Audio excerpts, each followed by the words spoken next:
Uşaqlıqdan həmişə onsuz da bilirdim ki, nəsə oxusam, yəqin ki, yaxşı bir yerdə oxuyacağam. Məqalə yazmağa başlayanda miqren üstündə fokuslandım. Valideynlər ürəkdir. Elədir. Mənim üçün çox vacib bir nailiyyətlərimdən biri idi. İdeyalardan biri o oldu ki, bizim ölkəmizə nə eləyə bilərəm. Layihənin uğurlu olması üçün ən vacib odur ki, yəni həqiqətən bir yaxşı bir nəticə olsun. Lider olmaq əslində başqalarından üstün olmaq yox, başqalarından öz biliklərini bölüşməkdir mənim üçün. Artıq vacib olan bir şey odur ki, sən özünü bir insan kimi göstərə biləsən. Girdim Google-a, yazdım IQ qaldırmaq üçün nə eləmək lazımdır. Həm marağımı, həm də həyatımı belə birləşdirə bildim. Çox bağlıdır əslində belə baxanda bütün portfolionun hamısı, bütün hissələr bir-birinə həm bağlıdır, arxasında bir hekayə var. Çünki o artıq sizin işiniz deyil. Çox ümid edirəm universitetin bu videoyu izləməz. Normalda videolar dublaj etməyi planlayırdım, amma bunu eləməyi istəmirəm. Ivy günü gəldi. Özümü belə hazırlaşdırmışam ki, konfeti görəcəm. Basıram, konfeti gəlir. Çox sevinirəm, qaçıram. Çünki mən əmin idim ki, o müəllim yaxşı bir məktub yazacaqdı. Hər belə balaca bir şansda daha böyük bir şans axtarın. Berkeley sən olduğuna görəmi seçdi, yoxsa sən Berkeley-ə belə tam özünü ifadə edə bilmişdin deyə? Həyatın daha başqa sürprizləri var sizdə.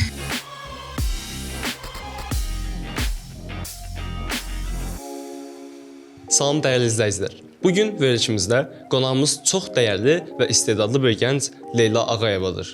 Leyla bu il Kaliforniya Universiteti Berkeley-ə qəbul olaraq təhsil yolunda çox mühüm bir nailiyyət qazanıb. Çünki bu universitet dünyanın ən yaxşı 5-ci universiteti olaraq sayılır. O, eyni zamanda Teens Talk 2 kimi sosial fayda yönlü layihənin təsisçisidir və tədqiqat sahəsində də aktiv fəaliyyət göstərib.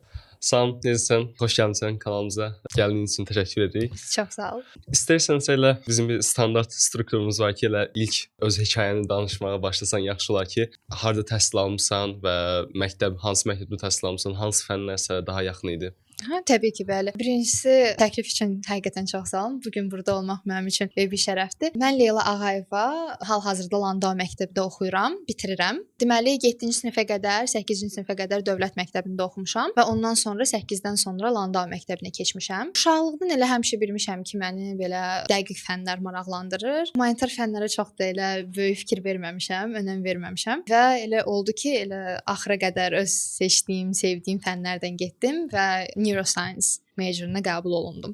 Əla, bir daha təbrik edirəm səni bu uğur üçün. Akademik belə deyim, maraqlar necə formalaşdı? Yəni bu gün neuroscience-a getməyin belə deyək, hansı fənlə daha əlaqəlidir deyək bəlkə? Bəli. Əslində onu deyim ki, mən uşaqlıqdan həmişə onsuz da bilirdim ki, nəsə oxusam, yəqin ki, yaxşı bir yerdə oxuyacağam, yəqin ki, sevdiyim bir sahədə oxuyacağam. Mənim babam həkim idi və babamla, nənəmlə çox vaxt keçirirdim və mənə həmişə çox maraqlı gəlirdi. Babam loro idi və onun belə aparatları var idi. O uşaq vaxtı çox xoşlayırdım onlarla oynamağa. Amma sonra da təbii ki, o uşaqlıqdan çıxandan sonra, məktəbə gedəndən sonra da özüm ətrafa baxdım, gördüm ki, mənim sevdiyim həqiqətən fənlərdir, həqiqətən mənim böyük həvəsim var tibbi fənlərə. Amma belə deyim, baxmayaraq ki, babam həkim olub və babamdan ilhamlanmışam. Mən inanmıram ki, bu belə mənim üçün belə faktor idi, önəmli faktor idi. Çünki hardasa illər sonra, 10 yaşım olanda, onu deyim ki, anamın miqreni olub, həmişə uşaqlıqdan, həmişə görmüşəm ki, arada bir bəs anam işıqları söndürərdi hər yerdə, başına o şarfı bağlayardı, uzanardı və həmişə də soruşanda anamdakı bəs niyə belə? Anam deyirdi ki, miqreni var. Deməli, hardasa 10 yaşım var idi. Mən də 10 yaşımda təzə-təzə başlamışdım ingilis dilini oxumağa. Hədəflərim biri o idi ki, deməli A2 səviyyədə idim. Mən də düşünürdüm ki, sinif yoldaşlarımdan biraz tez bitirim bu səviyyəni, B1-ə nə qədər tez alınırsa keçim. Özüm otururdum, kitabı tez-tez oxuyurdum, tez-tez eləyirdim, tez-tez keçirdim o unitlərdən. Deməli, unitlərin biri elə tibb haqqında oldu, sağlamlıq haqqında oldu və orada yadıma gəlir ki, bir mətn var idi, dehydration haqqında, yəni az su içəndə nə olur, bədənində nə çatışmır və orada yazmışdı ki, bəs adam az su içəndə dehydrated olanda adamın miqren tutmağı şansı çoxalır. Belə bir şey oxumuşdum və mən də 10 yaşım var idi. Elə həvəslənmişdim, düşünürdüm ki, deməli dehydration adam miqren salırsa, yəqin ki, hydration isə onu sağaldır. Yəni elə bir düşüncədə idim. Tez-tez gəlirdim anamın yanına ki, deyəsən mən tapdım, bilirəm nə arayacaq, bilirəm nə olacaq. Belə-belə tez-tez anamı gəlirdim, narahat eləyirdim, tez-tez su gətirirdim. Sonra da anam dedi ki, yəni heç narahat olma. Yəni miqren elə bir şeydir ki, o düzəlmir də. Və onu deyim ki, miqren yəni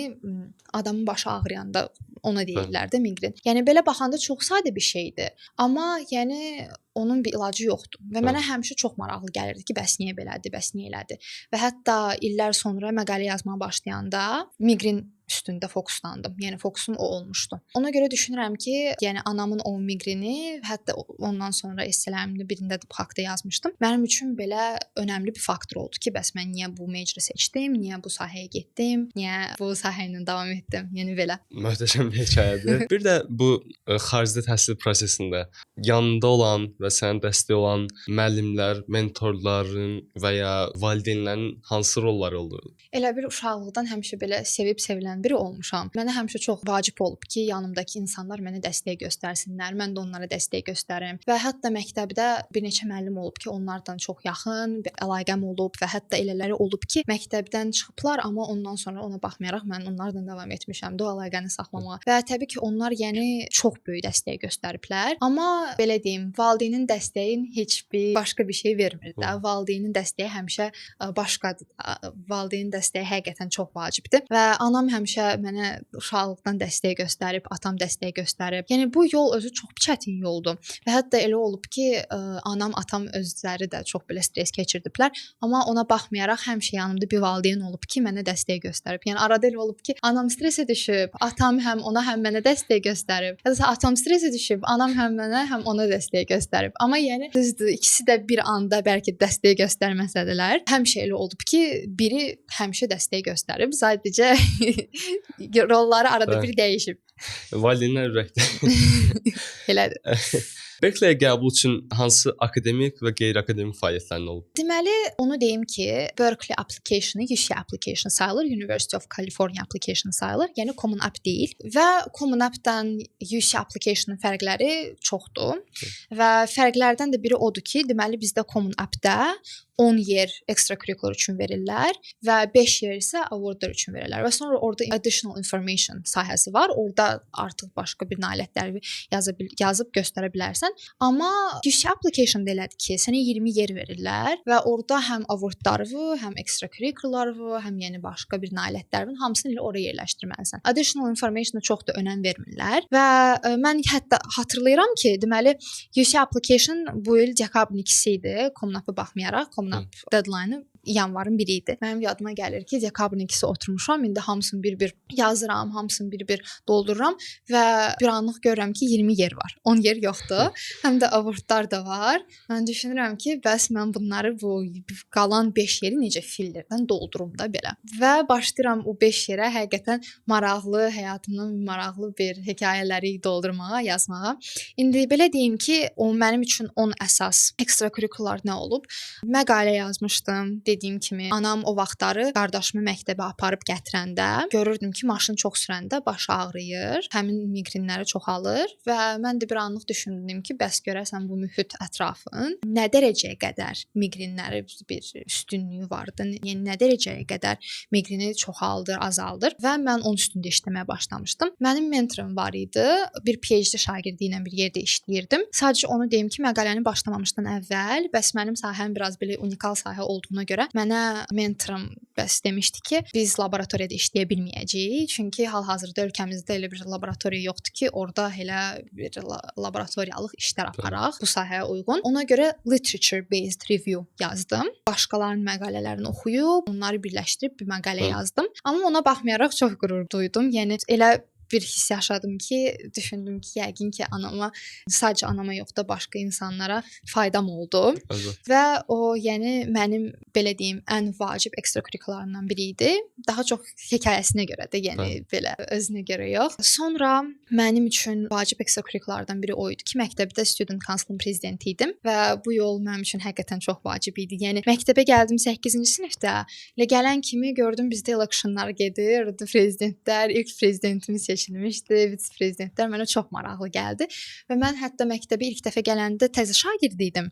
Mən düşünürdüm ki, bəs təzəyəm və adaptasiya yolunu keçə-keçə düşünürdüm ki, ay çox ümid edirəm mən də bir dəfə prezident olaram və təzə gələn şagirdlərə nəsə bir şey yaradaram ki, onlar tez adaptasiya oluna bilsinlər. Yəni elə bir düşüncələrdən bu yolu davam etmişdim. Yəni 9-da bizdə klass reprezentativ kimi bir şey var idi. Onda iştirak etməyə çalışırdım. Sonra 10-cu sinifdə vitse-prezident və 11-ci sinifdə nəhayət ki, prezident oldum. Və həqiqətən də mənim üçün çox vacib bir nailiyyətlərimdən biri idi. O da mənim üçün main ekstrakurikulardan biri idi. Və ondan da əlavə indi məktəbdə bizdə başqa klublar da var idi. Qazeta var idi. Qazetanın baş redaktoru olmuşdum. Qazetanın bir artikellardan birini çıxartmışdım. O da mənim üçün çox belə maraqlı bir iş idi. Onu davam etməyə çox xoşlayırdım. Sonra Sustainability Club var idi bizdə. O vaxtları mən məktəbə girəndə 8-ci sinifdə ən məşhur klublardan biri o idi. Elə həmin o klubu prezident idarə edirdi. İlk prezidentlərdən biri idarə edirdi. Həm elə bil o kluba qatılıb belə mühit ətrafa da nəsə bir şey eləyə bildim, həm də o prezidentlərdən tanışa bildim, prezidentlərdən özüm fikirləşdim ki, belə şeylər var, onun hamısını ağlımda saxlayıb 11-ci sinifdə prezident olanda eləyim, istifadə edim. Məktəbdə yəni bu 3 fəaliyyətim var idi, hansı ki yazmışdım. Məktəbdə bu kimi fəaliyyət göstərmirsən, bəs məktəbdən kənar hansı qeyri-akademik fəaliyyətlərin olub? Deməli, mən 8-ci sinifi bitirəndə yayda çoxlu webinarlara girirdim. Crimson Education var, onların webinarları var idi və orada ilk dəfə passion projectlərdən öyrənmişdim ki, bəs passion projectləri var, passion projectləri hazırlamalısan və universitetlər o passion projectlərə baxırlar. Yəni passion project o demək deyil ki, elə universiteti yazırsan ki, mən bu passion projectimdir. Onlar özləri hiss eləməlidirlər onu. Onlar həqiqətən hiss eləməlidirlər ki, sənin həqiqətən nə isə elədiyin bir işə böyük bir passion var və sən ona çox vaxt ayırmısan. Mən də 9-cu sinifin axırlarında düşündüm ki, artıq elə bir layihə qurmağa hazıram və ağlıma ilk gələnlərdən, ideyalardan biri o oldu ki, bəs mən bizim ölkəmizə nə eləyə bilərəm ki, bizim ölkəmizə məndən elə bir yaxşılıq olsun da. Çünki düşünürəm ki, hər bir şagird həyatında bir dəfə də olsun düşünüb ki, bəs mən ölkəm üçün nə edə bilərəm, ətrafım üçün nə edə bilərəm. Yəni mən də o vaxtları onu düşünürdüm və layihə yaratmışdım. Teenstalk-du. Amma Teenstalk-nu ilk dəfə yaradanda tamamilə başqa bir ideya ilə yaratmışdım. Onu daha çox debat kimi yaratmışdım ki, bəs şagirdlər öz fikirlərini daha rahat bildirə bilsinlər. Çünki mən public speaking çox xoşlayırdım. Public speech-i çox xoşlayırdım və ona vaxtımı ayırmağı həqiqətən çox sevirdim və düşünürdüm ki, yəni hər bir şagird debatlara vaxtını ayırsa özgüvəni də artar, həm də danışmağı da yaxşı öyrənər, bilər, qabiliyyəti artar. Amma sonra gördüm ki, mənim çox da bunun passionate deyiləm də. Yəni baxmayaraq ki, mən bu işi sevirəm, amma sadəcə bu işə oturub bütün günü saatlarımı sərf etməyə hazır deyiləm. Çünki biraz mənim üçün yorucu gəldi.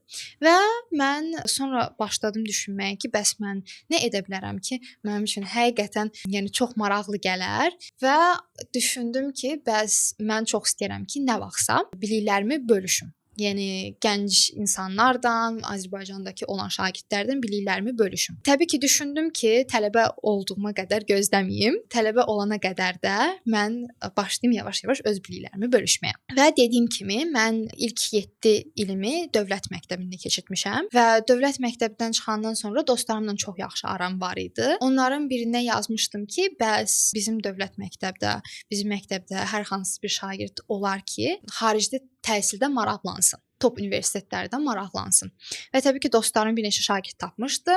Onlardan əlaqə qurub, onlardan danışmışdım və onlara başlamışdım kömək eləməyə. Yəni öz biliklərimi onlardan bölüşməyə, olimpiyadalara hazırlaşdırmaqları, belə, elə və hətta bir neçəsi Avlipa olimpiyadası var, orada iştirak edib yer udmuşdular və belə deyim, mən bu layihəni yaratdım və belə bir, necə deyim, nəticə ilə davam etdim. Bir də onu deyim, indi sən də bir layihə qurmusan və inanıram ki, başqa şagirdlər də indi düşünürlər ki, necə bir layihə qurum. Mən o vaxtları layihəni başlayanda düşünürdüm ki, yəqin ki, layihənin uğurlu olması üçün lazımdır ki, bir komanda olsun. Komanda böyük olsun, güclü olsun. Düşünürdüm ki, ideya özü möhtəşəm olmalıdır. Instagramda çox reklam eləməliyəm, PR-ı güclü olmalıdır. Amma əslində layihənin uğurlu olması üçün bunların hamısı, yəni çox da önəmli deyil. Yəni komanda düzdür, güclü olmaq çox vacibdir. Amma komanda dediyimiz, yəni 2-3 nəfər də ola bilər, 1 nəfər də hətta ola bilər. Amma mən həmişə düzdür, tək işləməyə yox, kimlənsə işləməyə daha çox üstünlük verirdim. Ona görə komandamda məndən əlavə 1-2 nəfər var idi və ona baxmayaraq, yəni komandamız balaca idi, amma ona baxmayaraq, yəni biz çox yaxşı işlər görə bilirdik. Sonra da ikinci nüans reklam olması, o da yəni çox da vacib nüans deyil. Yəni layihənin uğurlu olması üçün ən vacib odur ki, yəni həqiqətən bir yaxşı bir nəticə olsun. Həqiqətən də o ürəyində tutduğun nəticəni göstərə biləsən. Və həqiqətən də elə alındı. Az şagirddən işlədim, amma o şagirdlərə kömək olduğumu hiss etdim və onu da vurğulamışdım öz applicationımda ki, bəs mən həqiqətən bu şagirdlərə kömək eləməyimə çox sevinirəm və çox ümid edirəm ki, məndən sonra da onlar davam edərlər. Bəs bu qeyd etdin ki, vurğuladın bu marağını, həmin layihəyə olan bağlılığını deyək.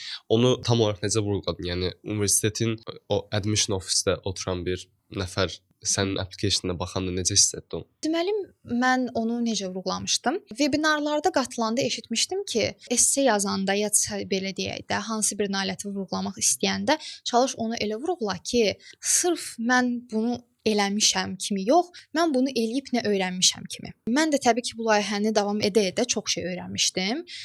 Fərqli şagirdlərdən danışıb, fərqli özüm üçün təzə bir fikirlər açmışdım və onu essələrimin birində yazmışdım. Deməli, mənim üçün çox önəmli şagirdlərdən biri var idi. Məndən qat-qat balaca idi, 12 yaşı var idi. Qız 7-ci sinifə təzə-təzə keçirdi, ondan təzə-təzə tanışmışdıq və o qız deməli mənim tövsiyəmlə 2 dəfə MUN-ə qatılmışdı. MUN bizdə BMT stimulyasiyası.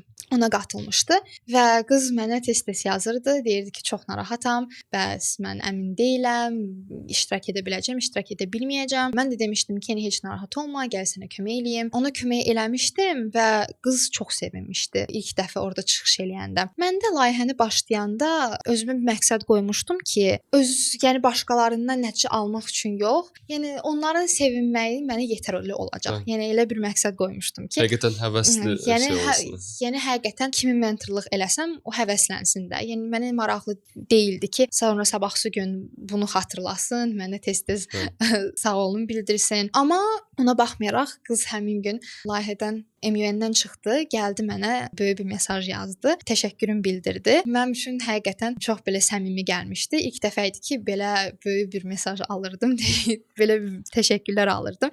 Həqiqətən də ona çox sevinmişdim. Bu da mənə çox toxunmuşdu və essələrimin birini o haqqda yazmışdım ki, bəs daha çox liderlik haqqında yazmışdım ki, bəs lider olmaq əslində başqalarından üstün olmaq yox, başqalarından öz biliklərini bölüşməkdir mənim üçün. Yəni elə vurğulamışdım. Layihəmi bu şəkildə vurğulamışdım. Dedin ki, bu vurğulama esselər üzərinə elədin və bizdə də prosesdə 3 fərqli hissə var. Esselər, həmin o məktəbdən kənar fəaliyyətlər və akademik fəaliyyətlər. Səncə sənin qəbulunda ən çox rol oynayan hansı oldu? Deməli, onu deyim ki, mən bu universitet məsələlərimi Ruf Akademiyada keçirdirdim. Onlar mənə kömək edirdilər və esselərimi yazmama başlamamışdan əvvəl Vüsalə xanımla biz mitinqə girmişdik. Vüsalə xanım mentorlarımdan biri idi. O mənə demişdi ki, bəs Leyla, sən bilirsən ki, universitetlərə verən demək olar ki, 90 şagirdlərin 90%, yəni sənin bildiyin güclü şagirdlərdir. Və hətta orada elə şagirdlər var ki, səndən daha üstündülər, səndən daha savadlı ola bilərlər. Amma o demək deyil ki, yəni sən onlardan necəsə aşağıdasan, yoxsa onlardan necəsə üstünsən. Düşünürəm ki, həqiqətən də bir applikasiyada ən önəmli, yəni bir nöqtəyə çatandan sonra, o deyək ki, akademik nəticə göstərəndən sonra, o nöqtəyə çatandan sonra artıq vacib olan bir şey odur ki, sən özünü bir insan kimi göstərə biləsən. Yəni Vüsalə xanım mənə onu demişdi ki, biraz otur, biraz fikirləş ki, sən necə bir insansan, özünü necə göstərmək istəyirsən. Və mən bir ara oturdum, biraz düşündüm ki, bəs mən necə bir insanam, özümü necə bir insan kimi göstərmək istəyirəm. Və həqiqətən biraz düşündüm, esselərimi yazmağa başladım və düşünürəm ki, həqiqətən də başqa şagirdlərdən məni biraz irəli qoyan faktor o idi ki, mənim esselerim var idi və bir neçə fəaliyyətlərim, hansı ki məni bir insan kimi yaxşı göstərirdi. Yəni düzdür, akademik nəticələr çox vacibdir, fəaliyyətlər çox vacibdir. Amma dediyim kimi bir nöqtəyə qədər. Yəni onları maksimuma çatdırandan sonra artıq sənin necə bir insan olduğun faktoru oynayır. Yəni esselər bir müddətdən sonra əsas oyun dəyişən şey orada deyil. Təbii ki, təbii ki. Başqa hansı universitetlərə qəbul oldun və niyə UC Berkeley seçdin? Deməli UC Berkeley-dən əlavə başqa 3 universitetə qəbul almışdım. UC Davis, UC Irvine, bir də UC San Diego. Amma onu deyim ki, təbii ki, bunların arasında UC Berkeley mənim üçün həm kriteriyalara görə mənə uyğun oldu, həm UC Berkeley-nin o student body-sinə baxıb gördüm ki, orada şagirdlər mənlə belə düşüncədə daha yaxındılar və həm də belə deyim, UC Berkeley belə dünyaca tanınmış bir universitetdir. Həqiqətən, yəni o gün elə tanışlarımdan biri məndən soruşdu ki, bəs niyə UC Berkeley? İndi reytinqi qoyaq o tərəfə, yəni bütün o prestijin qoyaq o tərəfə, bəs niyə UC Berkeley? Mən də demişdim ki, bəs UC Berkeley qapını döyəndə o qapını açmamaq həqiqətən çətindir. Yəni biri var UC San Diego, UC Irvine döysün. Düzdür, təbii ki, onlar da çox prestijli bu universitetlərdir. Amma o UC Berkeley heç yəni döyməsə belə, yəni onu necə deyim, onu hiss etsən də ona yox demək həqiqətən çətindir. Məcburi şəkildə yox deyə bilməyəcəkdim. Biraz çətin idi. Universitetdə nə vaxtdan fikirləşdin ki, mən top universitetlərdə, ümumiyyətlə xaricdə təhsil almaq istəyəcəm, Amerikada təhsil almaq istəyəcəm və top universitetlərdə təhsil almaq istəyəcəm. Bunu nə vaxtdan qərarlaşdırdın və hazırlaşmağa başladın? Deməli, mənim buna uyğun maraqlı bir hekayəm var. Deməli, hardasa yaşım olar 11, karantin təzə-təzə başlayıb. Yəni mən də karantin başlayanda bir ara çox sevinmişdim. Nəhayət ki, istirahət eləyəcəm, dərslər bitdi. Heç bir narahatçılıq yoxdur. Amma atam eyni düşüncədə deyil idi. Dediyim kimi 10 yaşımdan başladım demək olar ki, ingilis dilini oxumağa və 11 yaşımda artıq bir ildir oxumuş olurdum da ingilis dilini. Atam mənə dedi ki, qızım, ingilis dilini daha çox vaxt ayır, ingilis dilini daha çox oxu, sənə həqiqətən çox faydalı olacaq. Düzdür, o vaxtları planımız o idi ki, Türkiyəyə gedim, Türkiyənin Hacettepe Universiteti, yəni orada tibbə davam edim, ingilis dilində, tədris ilə ingilis dilində. Mən də deyirdim ki, ata narahat olma, oxuyacam. Bir dəfə də atamla oturmuşuq, atam da yazıq nə qədər yoruldu demək, ay qızım, get oxu ingilis dilini, get oxu. Atam həmişə deyirdi ki, bax mən sənin yaşında olsaydım, indi Kitay dilində hətta oxuyardım. Belə həmişə atam məndən zarafatlaşırdı. İndi deməli oturmuşuq, nəsə qeyd edirik. Tort da var. Elə atamla oturmuşuq, tort yeyirəm, atam da danışır, hamı gülür eləyir. Atam çönür deyir ki, sən ingilis dilini oxumadın da, hə? Dedim, ay, oxuyacam, narahat olma. Atam da belə başını çevirdi ki, sən deyəsən belə gedib keçiddən heç universitetə qəbul olunmayacaqsan. Mən də atama belə baxdım. Təbii ki, atam zarafat eləyirdi, amma zarafatını bir yaxşı qəbul etmədim. Dedim, sən narahat olma, mən top universitetə qəbul olacağam. Atamla elə bizim zarafatımız yarandı. Amma o zarafatı belə deyim də, yavaş-yavaş başladım ciddiyə almağa. Atamla otururduq, Google-da yazırdıq tibb üçün ən yaxşı universitetlər, toplara baxırdıq. Atama deyirdim ki, bax mən burada belə oxuyacam, burada belə eləyəcəm, elə eləyəcəm. Yəqin ki, özün də tanıyırsan, başqa şagirdlər də tanıyır. English in Use bir kitab var Cambridge-in. Getdim, onu aldım, atamı kitabxanaya apardım. 28-də orada kitabxana var idi. Atama dedim, ata, gəl oradan o English in Use ikisini də alaq. Özümə belə rejim qurmuşdum. Saat 10-da dururdum. 2 saat ingilis dilini oxuyurdum. Sonra nə bilim başqa bir şey eləyirdim. Və o vaxtları da, yəni 7-ci sinifə keçirdim hələ. 7-ci sinifə keçirdim. 11 yaşım var idi, 12 yaşım oldu. Bir dəfə də hardasa Jordan Peterson var. Onun deməli YouTube-da videoları var. Professor idi Harvardda, psixologiya dərsini keçirdi və onun videolarından biri o idi ki, bəs necə disiplinli olasan, elə bir leksiya keçirdi Harvardda. Mənim də qabağıma çıxmışdı. Onu baxdım, elədim hamısına. Orada dedi ki, bəs nə bilim Harvard şagirdlərinin IQ-su 150-dən yuxarı olur. Top universitetə gedən şagirdlər belə başqa havada olur, elə olur. Mən də yadıma gəlir ki, girdim Google-a, yazdım IQ qaldırmaq üçün nə eləmək lazımdır və hətta orada belə bir tövsiyə var idi ki, elə həmin Harvard professorları araşdırıb tapıblar ki, bəs Mozarta qulaq asmaq adamın IQ-sunu qaldırır. Onu da nətər tapdılar, nətər araşdırdılar. Sıçanlara bir ayın ərzində Mozart qulaq asdırırdılar. Labirintləri var idi. Sıçanlara indi pendiri qoydular və sıçanlar Mozartı qulaq asa tez-tez başladılar pendiri tapmağa. Mən də elə bir ay elə otururdum, bütün gün Mozartı qulaq asırdım. Elə qrafik qurmuşdum. Həqiqətən də özümü çox həvəsləndirirdim və atam da ona baxıb çox sevinirdi. Amma onu deyim də düzdür, valideynlərim yəni 9-cu sinifə qədər hətta inanmırdılar, ciddiyə almırdılar ki, mən həqiqətən istəyirəm top universitetdə oxumaq. Amma yəni sevinirdilər ki, mən belə disiplinli olmaq istəyirəm, belə nailiyyətlər qazanmaq istəyirəm. Yəni belə deyə bilərəm ki, 7-ci sinifdən başlamışam hardansa. Yəni o mindseti 7-ci sinifdən başlamışam özümdə qurmağa. Belə maraqlı, çox maraqlı bir yolla belə. Çox maraqlı həqiqətən. Bəs günlük qrafikin haqqında biraz daha detal danışa bilərsən? Məsələn, necə bir disiplin yaratmışdın? Xüsusilə də karantindən sonra belə 8-9 hansı ki o SAT gəldi, IELTS gəldi və s. Onu deyim ki, karantin ili bitən kimi mənim də o disiplinli rejimim də bitdi. O bütün o Mozart'ım belə getdi, nə bilim meditasiyam elə getdi. 8-ci sinifdə məktəbimi dəyişdim və tədris ilinin artıq ingilis dilində başladım. O vaxtlarda ingilis dilim B1, B2 səviyyəsində idi. Biraz mənim üçün adaptasiya çətin gəlirdi.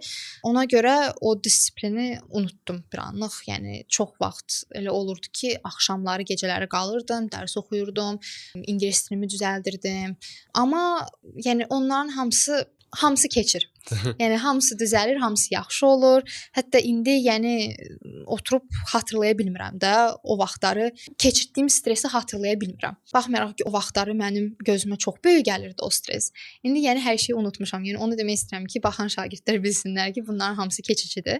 Ona görə heç narahat olmayın, əziyyətini çəkin, sonra peşman olmayacaqsınız. Rejimim çox da belə qürur duyulmalı bir rejim deyil idi. Həqiqətən də çox vaxt gecələri çox qalırdım, gecələri yatmırdım. Və hətta axırıncı ay dekabr ayı mən səhər saat 10-da yatırdım.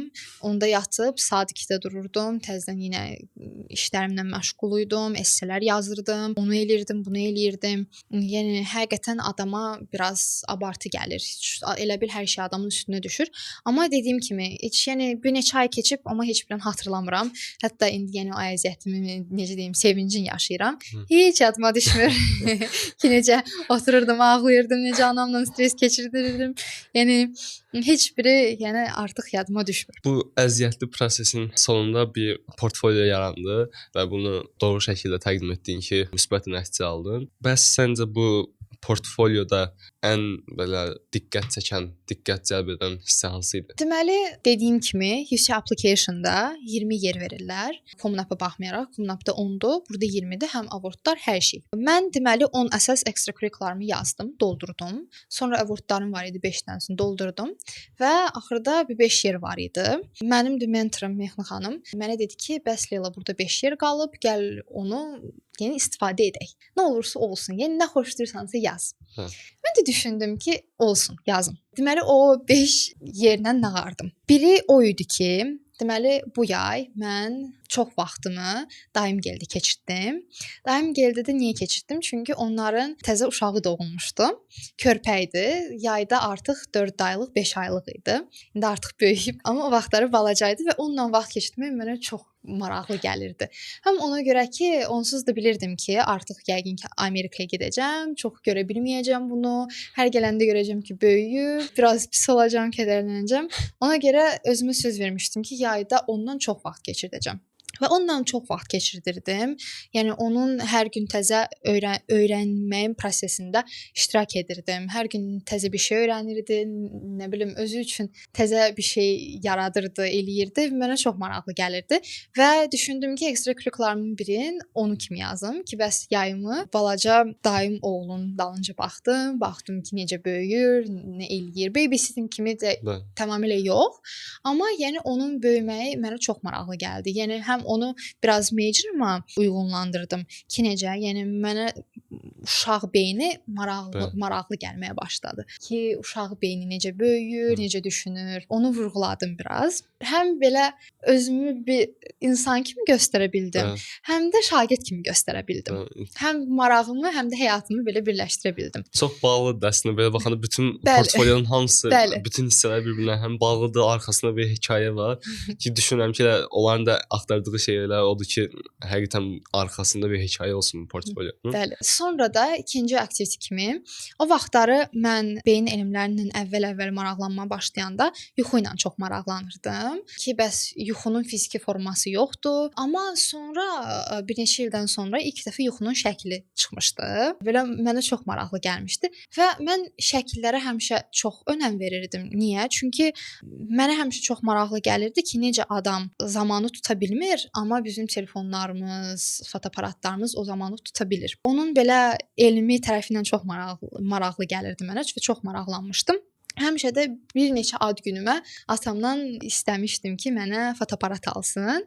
Nəhayət ki, 16 yaşımda aldıra bildim. Ad günümdə fotoaparatım oldu. Mən də ondan başladım maraqlı şəkillər çəkməyə və yəni onu da fəaliyyətlərimin kimi göstərdim ki, bəs mən neçə il istəmişəm, axırda qazanmışam o fotoaparatı. Və yenə də dediyim kimi öz maraqlarımla birləşdirdim ki, bəs mənə yuxunun belə şəkli çox maraqlı gəldi. Həm də onu deyim, Yuxu application-da activity haqqında danışmaq üçün çox yer var. Özün rahat ifadə edə bilirsən. Çox rahat ifadə edə bilirsən. Çox yer verə bilirlər və hətta mən bir ara çəkinirdim ki, bəs bu qədər yer verirlər, mən nə qədər danışacağam da? Yəni nə qədər mən hansı bir fəaliyyətim haqqında danışa bilərəm. Yəni elə birləşdirə bildim. Sonra da fəaliyyətlərimin biri o idi ki, mənim rəsmə marağım var idi. Uşaq vaxtı rəsmə getmişdim, amma sonra davam edə bilməmişdim. Çünki anam istəyirdi ki, elə bil dərslərimdən daha çox vaxt keçirim. Amma ona baxmayaraq mən yayda başladım çox maraqlanmağa rəsmdən. O vaxtlarda təzə bir rəsmin sahəsi çıxmışdı, neuroart. Belə adamlar naushnik geyinirdilər, hansı bir mahnıya qulaq asırdılar ya da hansı bir şəklə baxırdılar və o beyindəki neyronların işlərinə görə elə bir şəkil yaranırdı. Nəsə çox maraqlı bir şey yaratmışdılar. Mən də o şəkillərə həmişə baxıb mənə çox maraqlı gəlirdi ki, görəsən nə oxşuyur, nə oxşantı var. Amma o belə ürək pulsu var.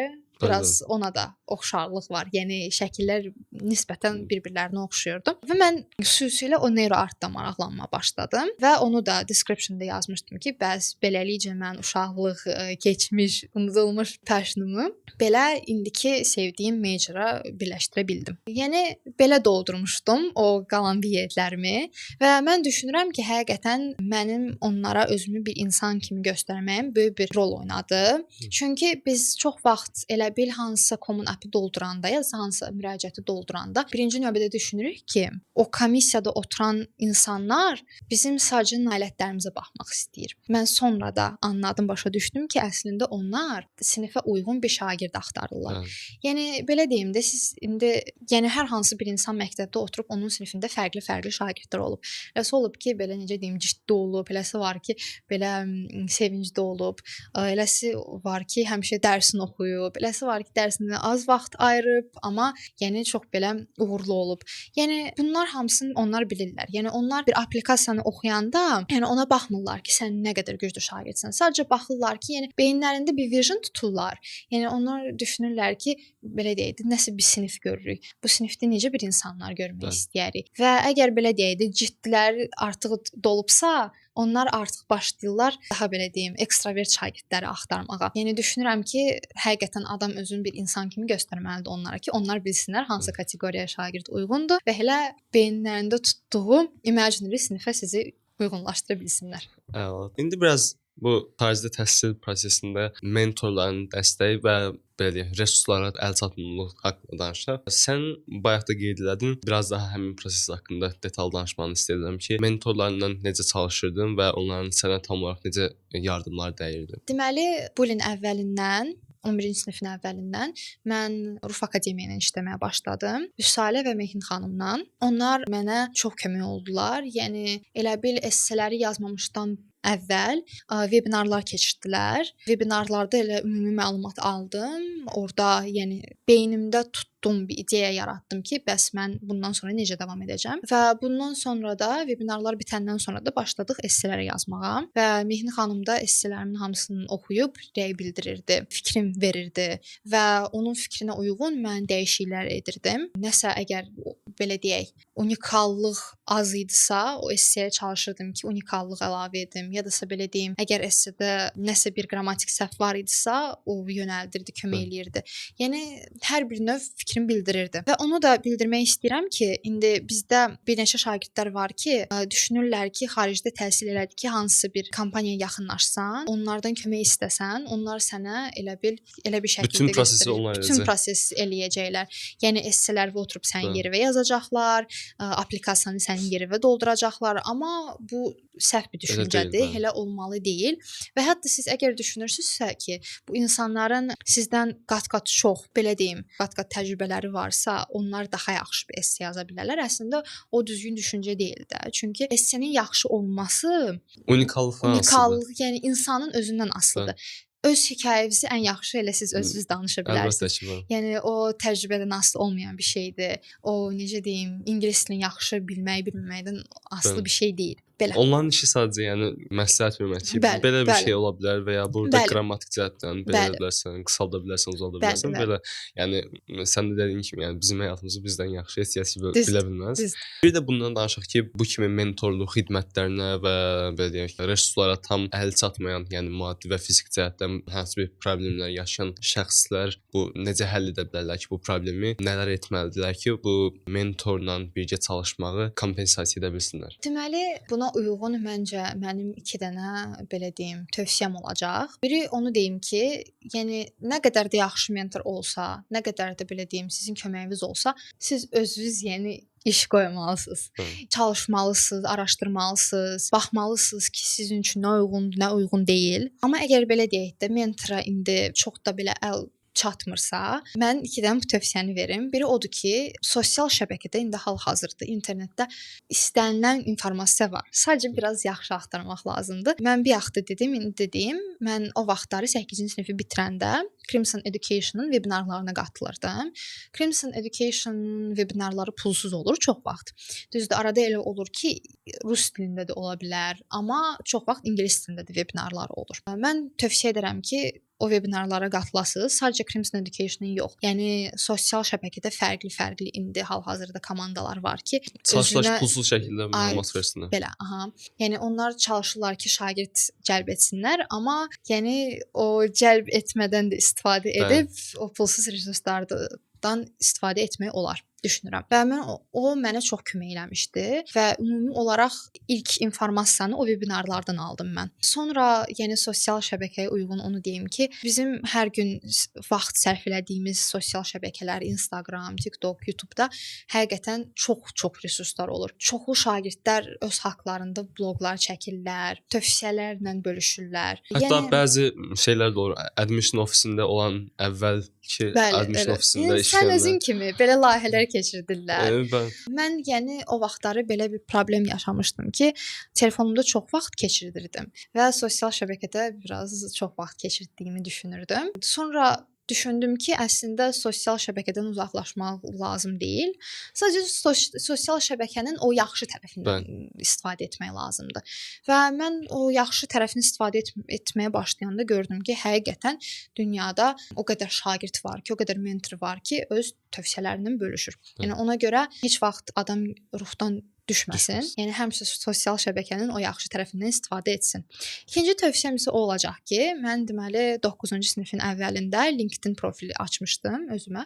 Professional şəkildə indi hal-hazırda özümü professionallaşdırmışam, amma o vaxtlara sadəcə belə simple LinkedIn akkauntum var idi. Onu nəyə görə açmışdım ki, xaricə gedən şagirdlərdən danışım. Azərbaycanlı olsa da olar, olmasa da olar. Sadəcə danışım, onlara yazım, onlardan yəni nəsə bir əlaqə qurum. oxuyum, onlardan fikir alım və onu həqiqətən onu deyim ki, yəni o top universitetə qəbul olunan şagirdlər sizin bildiyinizdən yəni daha yaxşıdırlar. Onlar həmişə kömək etməyə çox sevinərlər. Əlbəttə. Yəni mən özüm hətta kimsə məndən indi bundan sonra da yəni videodan sonra sualı olsa çox yəni sevinərəm ki, o sualları cavablandırım və inandırım ki, bütün şagirdlər elədir. Top universitetə qəbul olunan şagirdlər həqiqətən kömək etməyi çox sevirlər və ona görə utanmaq lazım deyil. Həmişə öz sualınla o şagirdlərinə yaxınlaşmaq lazımdır və hətta onu belə deyim, o şagirdlər bir neçə mentorlardan hətta daha yaxşı ola bilərlər. Çünki o yolu özləri həqiqətən keçiblər.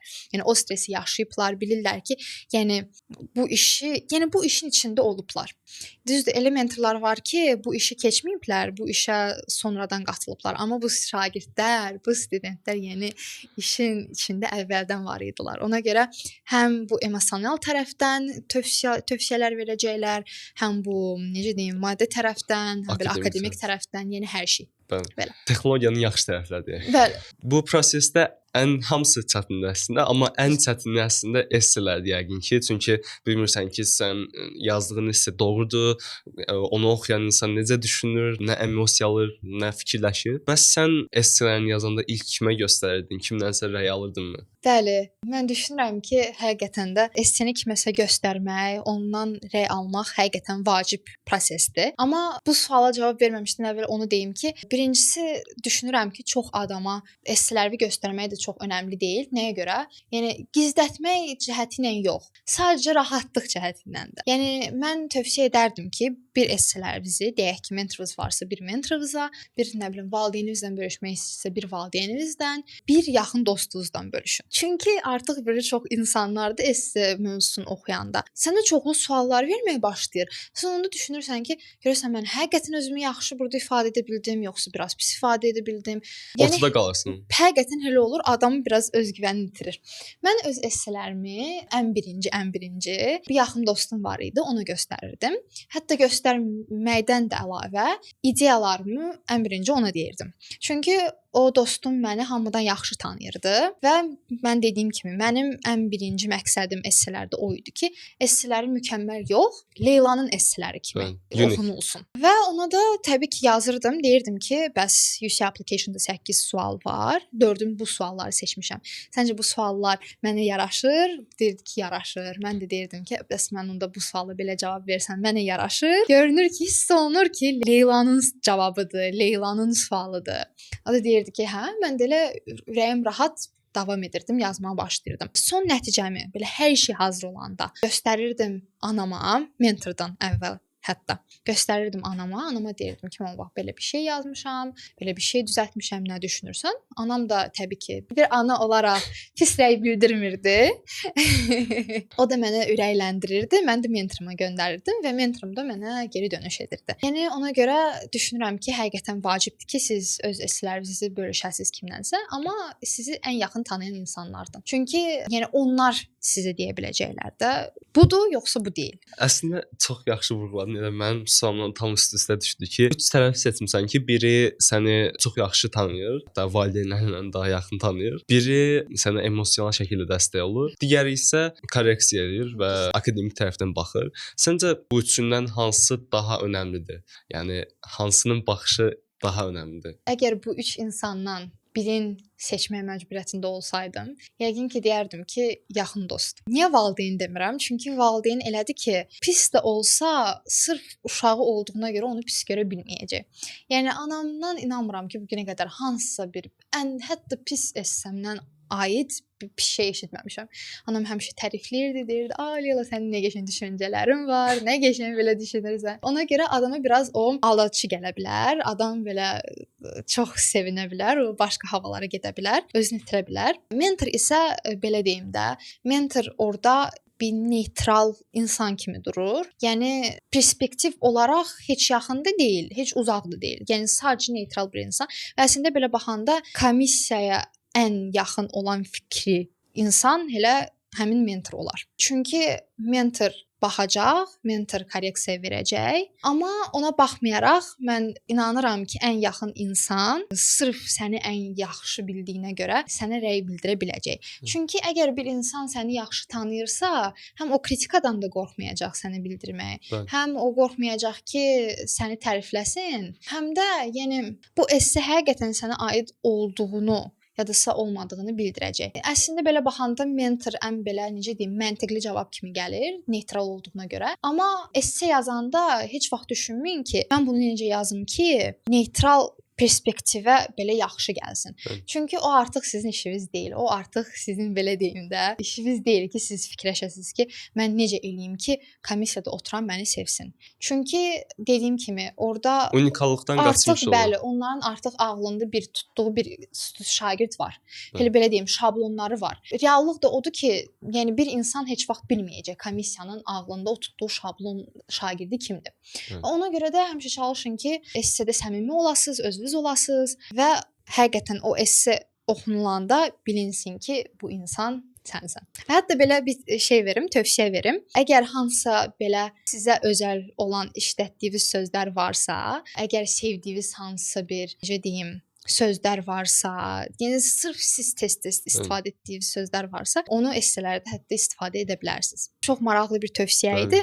Bir dəfə oturub oxumuşdum elə Google-da ki, yəni çalışın hər şey eləyin ki, esse sizin esseniz Tam sizə aid olsun. olsun. Yəni belə deyim də, əgər kitab oxuyanda deyək ki, iki fərqli avtorun kitabını oxuyursunuzsa, siz o fərqi hiss eləmirsinizsə, ya siz səhv oxuyursunuz, ya da əslində o avtorların ikisi də eyni bir insandır. Çünki həqiqətən hiss olunmalıdır, o fərq hiss olunmalıdır. Belə sən danışdıqca mən deyirəm ki, yəni esselər perfekt hazırlamısan, yəni möhtəşəm, bundan yuxarısı nə ola bilər? Amma yenə də mən sual verəcəm ki, yenidən esselər yazmağa başlasaydın, nəyi fərqli edərdin? Deməli, mənim UC application-ındakı olan esselərdən və Common App-da olan esselerin arasında çox böyük fərq var. O fərq niyə görə yaranmışdı? Çünki birincisi UC Berkeley və UC universitetlərinə atanda artıq mənim bir 2 həftəm var idi. Mən öyrəndim ki, deadline dekabrın 2-si imiş, hardasa noyabrın ortaları, hətta belə deyim, noyabrın 18 yadıma gəlir. O qədər travma yaşamışdımsa o gün yenə hələ də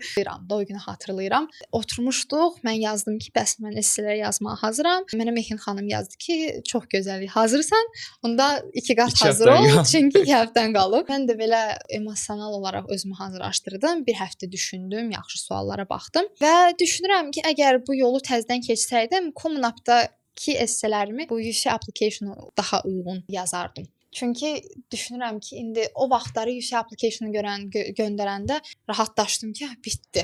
Yəni o niyyətdən atdım da ki, bitdi. Təki bitsin. Və ona görə çox da belə deyim, hər şeyi dərindən düşünmürdüm.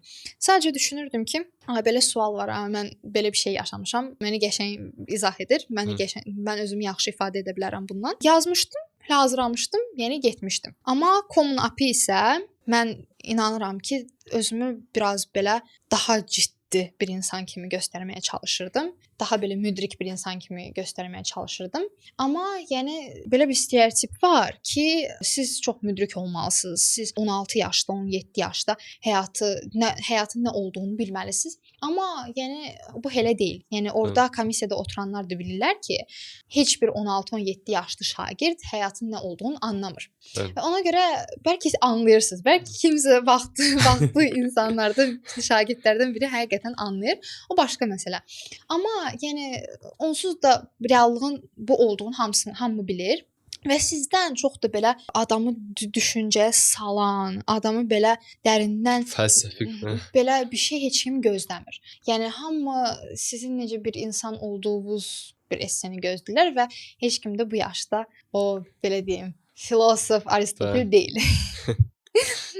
Yəqin ki, bu dəyişiklikləri edərəm. Hazırda texnologiya bildiyimiz kimi çox sürətlə inkişaf edir və xüsusilə də süni intellekt son günlər, son illər xüsusi bir trend olub, hype qalxıb. Süni intellekt və burada da bir esselerin yazılmasında da bir deyim, dırnaq arasında inteqrasiya olunur ki, süni intellektlə esselər yazmaq və bu bir tərəfdən də universitetlərin üçündə bir problem yaranıb ki, esselər süni intellektlə mi yazılıb, yoxsa şəxsi mi yazılıb? Sən süni intellektdən istifadə etmisənmi? Xüsusilə ChatGPT-dən nə vaxt istifadə etmisən, hansı prosesdə və səncə universitet bunu necə başa düşür ki, bu süni intellektlidir yoxsa deyil? Çox ümid edirəm universitetin bu videoyu izləməz. Normalda videolar dublaj etməyi planlayırdım, amma bunu eləməyi istəmirəm. Amma belə deyim, reallıq odur ki, hal-hazırda səhv etmirəmsə, o vaxtları oxuyurdum ki, bəs Stanford Universiteti qərara gəlib ki, AI ilə mübarizə yox, AI ilə dostlaşmağa çalışsın. Evet. İndi hal-hazırda oradakı universitetdə oxuyan şagirdlər AI istifadə edə bilərlər və hətta professorlar onlara AI-i necə düzgün istifadə etmək yollarını da göstərirlər. Yəni mən düşünürəm ki, indi elə bir ilə çatmışıq ki, elə bir necə deyim ki, məqama çatmışıq ki, AI istifadə etməmək artıq adama qəribə gəlir. Yəni AI varsa və əgər hansısa bir işi daha yaxşı eləyə bilərsənsə, niyə də yox? Amma indi belə deyim də, AI-i istifadə etməyin bir yolu da var. Əgər siz essenizi istəyirsinizsə, yəni bütün hər şeyin AI yazsınsa, siz onu oxuyub axırda da görəcəksiniz ki, yəni istədiyiniz nəticəni vermir. Yəni AI necə deyim, o səviyyəyə qədər çatmayıb ki, bir insan kimi yaxşı yazmağı bilsin. Çünki AI mükəmməldir. Yəni AI sənin qabağına mükəmməl bir esse qoyur. Amma hamı bilir ki, yəni bir insanın mükəmməl olmaq şansı çox azdır. Ona görə də bu elə dediyimiz unikallıq insanda onun mükəmməl olmamağından gəlir. Amma 2 dəfə istifadə etmişəm ChatGPT-ni xüsusilə. Deməli, biri qrammatikaya, yəni essemi yazırdım və promptu belə yazırdım ki, heç nəyi dəyişməmiş, sözlərin heç birini dəyişməmiş, qrammatik səhvlərimi göstər. Hətta demirdim, yəni qrammatik bütün səhvlərimi düzəlt, mənə bir ver. Qrammatik səhvlərimi göstər. Ki mən özüm baxım görüm, qrammatik səhvlərim hardadır. Bəlkə hardasa vergül unutmuşam, bəlkə hardasa ChatGPT özü səhv edib. Yəni, arada elə ola bilər. Nə qədər də ChatGPT özü də dataya əsaslanan cavablar. Yəni ona görə həmişə istəmişəm ki, o səhvləri mənə göstərsin, qrammatik səhvləri, leksiki qrammatik səhvləri, heç nə dəyişməm. Bir onda istifadə etmişəm və ikincisi qiymətləndirmədə istifadə etmişəm. Essemi bitirmişəm, hər şey hazırdır, göndərirdim, deyirdim ki, bəs sual budur, word limit bu qədərdir, belə şeylər istəyirəm vurğulamaq, esseni özün göndərirdim və axırda deyirdim ki, maksimal dərəcədə mənlə dürüst olub mənə qiymət ver. Bəli. Çünki ChatGPT biraz şeydir. Analar kimi yəni eləmək istəmirlər. Amma mən yazdım ki, maksimal dərəcədə dürüst ol, real ol, bir insan kimi düşünməyə çalış. Yəni belə bir prompt yazıb göndərirdim və elə bir qiymət alırdım. Yəni 1-dən 10-a qədər deyirdim ki, qiymətləndir. Yəni belə. Mən düşünürəm ki, həqiqətən də ChatGPT-nin bu 2 xüsusiyyəti mənə çox kömək olmuşdu və mən ChatGPT-ni belə işlərdə istifadə etməyin heç bir şeyin yəni görmürəm. Hətta öz məqaləmdə, akademik məqaləmdə orada çox söz yazırsan da 4000-ə yaxın söz yazırsan, yəni axırda ChatGPT-yə hamısını yüklüb dedim ki, qrammatik səhvlərimi göstər ya da nə bilim datada hansı bir səhvim varsa onu göstər. Yəni həqiqətən AI və ChatGPT-ni düzgün istifadə edəndən sonra heç nəyə görə narahat olmaq lazım deyil. Əksinə istifadə etməmək özü səndə dediyin bir problem olur artıq yavaş-yavaş. Uğurlardan çox danışdıq. Biraz feillərdən danışaq. Təbii ki, ən sevdiyim. Çox sevirəm. UC Berkeley-dən qəbul aldım. Top 5, hətta bəzi yerlərdə 5, bəzi yerlərdə 8 göstərir, amma nəticədə top 10-da qəbul aldım. Bəs bundan əlavə hansı top 10, ümumiyyətlə top universitetlərə müraciət etdin və hansından feil aldın? Onu deyim ki, demək olar ki, orta səviyyədə olan çox az universitetə göndərdim müraciətimi. Göndərdiyim universitetlərin əksəriyyəti, hətta deyərdim ki, elə çoxu. Onların çoxu bir 12 universiteti göndərmişdim. Deyərdim ki, ən zəif universitet New York Universiteti idi göndərdiyimdən. UC-ləri saymasaq da, UC-ləri saysaq UC Davis olacaqdı. Amma belə Common App-dan göndərdiyim ən zəif universitet New York Universiteti idi. Belə deyəndə ki, New York Universiteti heç də zəif universitet deyil. Sadəcə mənim o seçdiyim listə ən zəifi o idi. Mən onsuz da bilirdim ki, yəni belə də, elə də yol çətindir. Və mən gözləmirdim ki, hər universitetdən mənə hə cavabı gəlsin. Və mən bunu da deyim ki, indi hər hansı şagird gələcəkdə bu ildə indi müraciət edəndə əgər top universitetlərə verirsə, hamısından hə cavabı gözləməsin və hətta belə deyim, heç birindən hə cavabı da gələ bilər. Yəni elə də ola bilər. Təəssüf ki. Bu yolu seçirsinizsə, bunu ağlınızda saxlamalısınız və sonra onu davam etməlisiniz. Və demək olar ki, Ivy League-lərdən 6 Ivy League-ə müraciət etmişdim. Yale-dən Princeton-a müraciət etməmişdim. Çünki həm Princeton, həm Yale bizə necə deyim, belə qollarını hələ ki açmayıblar. Bəli. Yəni hələ ki bizi qəbul etməyə çox da, yəni görünür ki, açıq deyillər də, çox da razı deyillər. Ona görə düşündüm ki, onsuz da çox işim var, onsuz da çox esse yazmalıyam. Ona energiyamı bəlkə verməsəm yaxşı olar. Və hələ 2 universitetə vermədim. Hətta düşünürdüm bəlkə Dartmouth'a da verməyim, amma axırda dedim ki, heç nə olmaz, qoy qalsın. Bu universitetlərə vermişdim. Sonra Vanderbiltə vermişdim. New York Universiteti dedim və Kolumbiyanın Barnard College'ına vermişdim. O qadınlar olan üçün kollecına vermişdim. Və deyəsən səhv etmirəmsə Tulane Universitetinə vermişdim. O da ona görə ki, yanvarın 15-nə qədər deadline var idi. Düşündüm ki, heç nə olmaz. Həm də supplemental esseləri yox idi. Ona görə verdim ki, heç nə olmaz. Amma yəni onu verənə qədər, ondan cavab alana qədər, yəni heç bir ümidim yox idi. Sonra Northeastern var idi. Ona da vermişdim. Ona görə ki, supplemental essesi yox idi. Bir də Emory var idi. Onda da bir dənə supplemental esse var idi. Onu da başqa essələrimdən götürüb, nəsə qarışdırıb göndərmişdim. Ona görə o bir neçə universitetlərdən çox da güclü cavab gözləmirdim. Sadəcə onu o niyyətlə eləmişdim ki, həm deyəsən Tulane səhv etmirəmsə pulsuz idi. Application göndərmək pulsuz idi.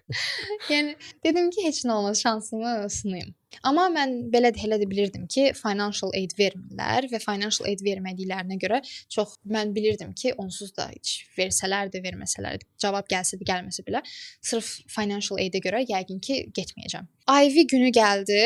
Və belə deyim, Ivy günü martın 28-i idi. Cavablar saat 3-də çıxırdı, gecə saat 3-də. Berkeley 2:30-da çıxırdı. Və birinci Berkeley-ni açmışdım. Və hətta sonra Berkeley qəbul olduğumu necə bildiyimi danışacağam. Ivy-liklərdən çox da belə deyim, gözləntilərim çox da deyil idi. Bir neçə gözlədiyim, yəni həqiqətən ürəyimi boşaltdığım Ivy-lər Harvard, Columbia idi, bir də UPenn idi. O qalan 3-ünə Cornell'di, Brown'du, bir də Dartmouth'du. Ona çox da ürəyimi tökməmişdim və düşünürdüm ki, həm financial aid-ə görə, həm də yəni çox da özümü orada görmürdüm. Amma onsuz da belə də elə də yox cavabı gəldi. Yəni mənim görməyimlə gəlməməyimdən olmadı heç. Deməli Ivy-lərdən reject gəldi. Bir də onu deyim ki, UC Berkeley-dən sonra gələn cavablara baxmadım. Dedim özümü yormayım, həm də özümü əldən salmayım, ruhdan salmayım. Ona görə New York Universitetindən cavabımı hələ də bilmirəm. Heç açmamışam, baxmamışam. Yəni özümü dedim ki, ondan yormayım. Vanderbiltdən rejection gəlmişdi. Barnard Universitetindən rejection gəlmişdi. Yəni rejectionlar çox olub. Amma mən belə deyim, Amerikada da belə bir söz var. Burada da demək istəyirəm. All it takes is one. Yəni sadəcə biri lazımdır. Yəni istəyirsiniz o 30 universitet verin. Heç birinin yəni mənası yoxdur. Birinə düşməlisiniz. Birinə düşsüz bəs. Mən də həmçinin düşünürəm ki, hər universitetin özünə uyğun bir sən dediyin kimi student body'si var, yəni bir profili var. Hamısına düşməkdənsə birinə düşmək bəlkə də daha yaxşıdır ki, yəni sırf sən ora həqiqətən aidsən, fikir yarana bilər. Düzdür, həqiqətən də elədir. Hətta yadıma gəlir ki, qəbul olunandan sonra Nihat Həsənov burada olub, Kolumbiyaya qəbul olunan, o da Landau məktəbindəndir. Mənə zəng vurmuşdu və mənə demişdi ki, yəni heç pis olma. Yəni sadəcə bil ki, getdiyin universitetdə sənə bənzər şagirdləri görəcəksən. Və o onu mənə deyəndən sonra çox rahatlandım. Hətta o mənə deyəndən sonra düşündüm ki, bəlkə Kolumbiyaya düşməməyim, bəlkə yaxşı oldu. Çünki Nihat da mən həqiqətən çox fərqli insanlarıq. O mənə elə onu dedi, çox rahatlandım. Ona görə indi də bugün bunu başqalarına demək istəyirəm, sənin özünə də demək istəyirəm ki, all it takes is one və biri yetərlidir. Yəni gedəcəksən, öz yerini tapa biləcəksən, xoşbəxt ola biləcəksən. Elədir, həqiqətən. Bayaq vurğuladın ki, Berkeley 2:30-da çıxır cavabı və biz əslində səndən əvvəl danışanda da bu hekayəni danışmışdın. Bu çox maraqlı hekayə. Çox maraqlı. Bunu da translate etməliyik Berkeley bilməz. Həmin hekayəni səndən xahiş edirəm. Deməli, hardasa martın 25-idir. Hamı özünü yavaş-yavaş hazırlayır. Mən də, ailəm də, başqa dostlarım da. Hamımız indi gözləyirik ki, bu martın 28-i gəlsin, bu möhtəşəm gün gəlsin. Baxaq görək, bəs kim hara düşür, kim hara gedir. İndi mən də oturmuşam, girmişəm, uşaqlarla gəzməyə çıxmışdıq o gün. Gəlmişəm, axşamda oturmuşam, telefonuma girmişəm və sosial şəbəkədə videolara baxıram. Qabağıma bir video çıxır qız orada deyir ki, bəs mən deyəsən Berkeley-yə girmişəm. Mən də baxıram ki, görəsən hardan bilir bu? Özü də Berkeley-nin early admistləri oldu fevralın 7-si və Azərbaycandan qəbul olunanlar oldu. Yəni fevralın 7-si 2 qıza qəbul gəldi Berkeley-dən. Mən düşündüm ki, yəqin ki Berkeley 2 dənə qız qəbul edibsə, tay artıq başqa Azərbaycanlı istəməz.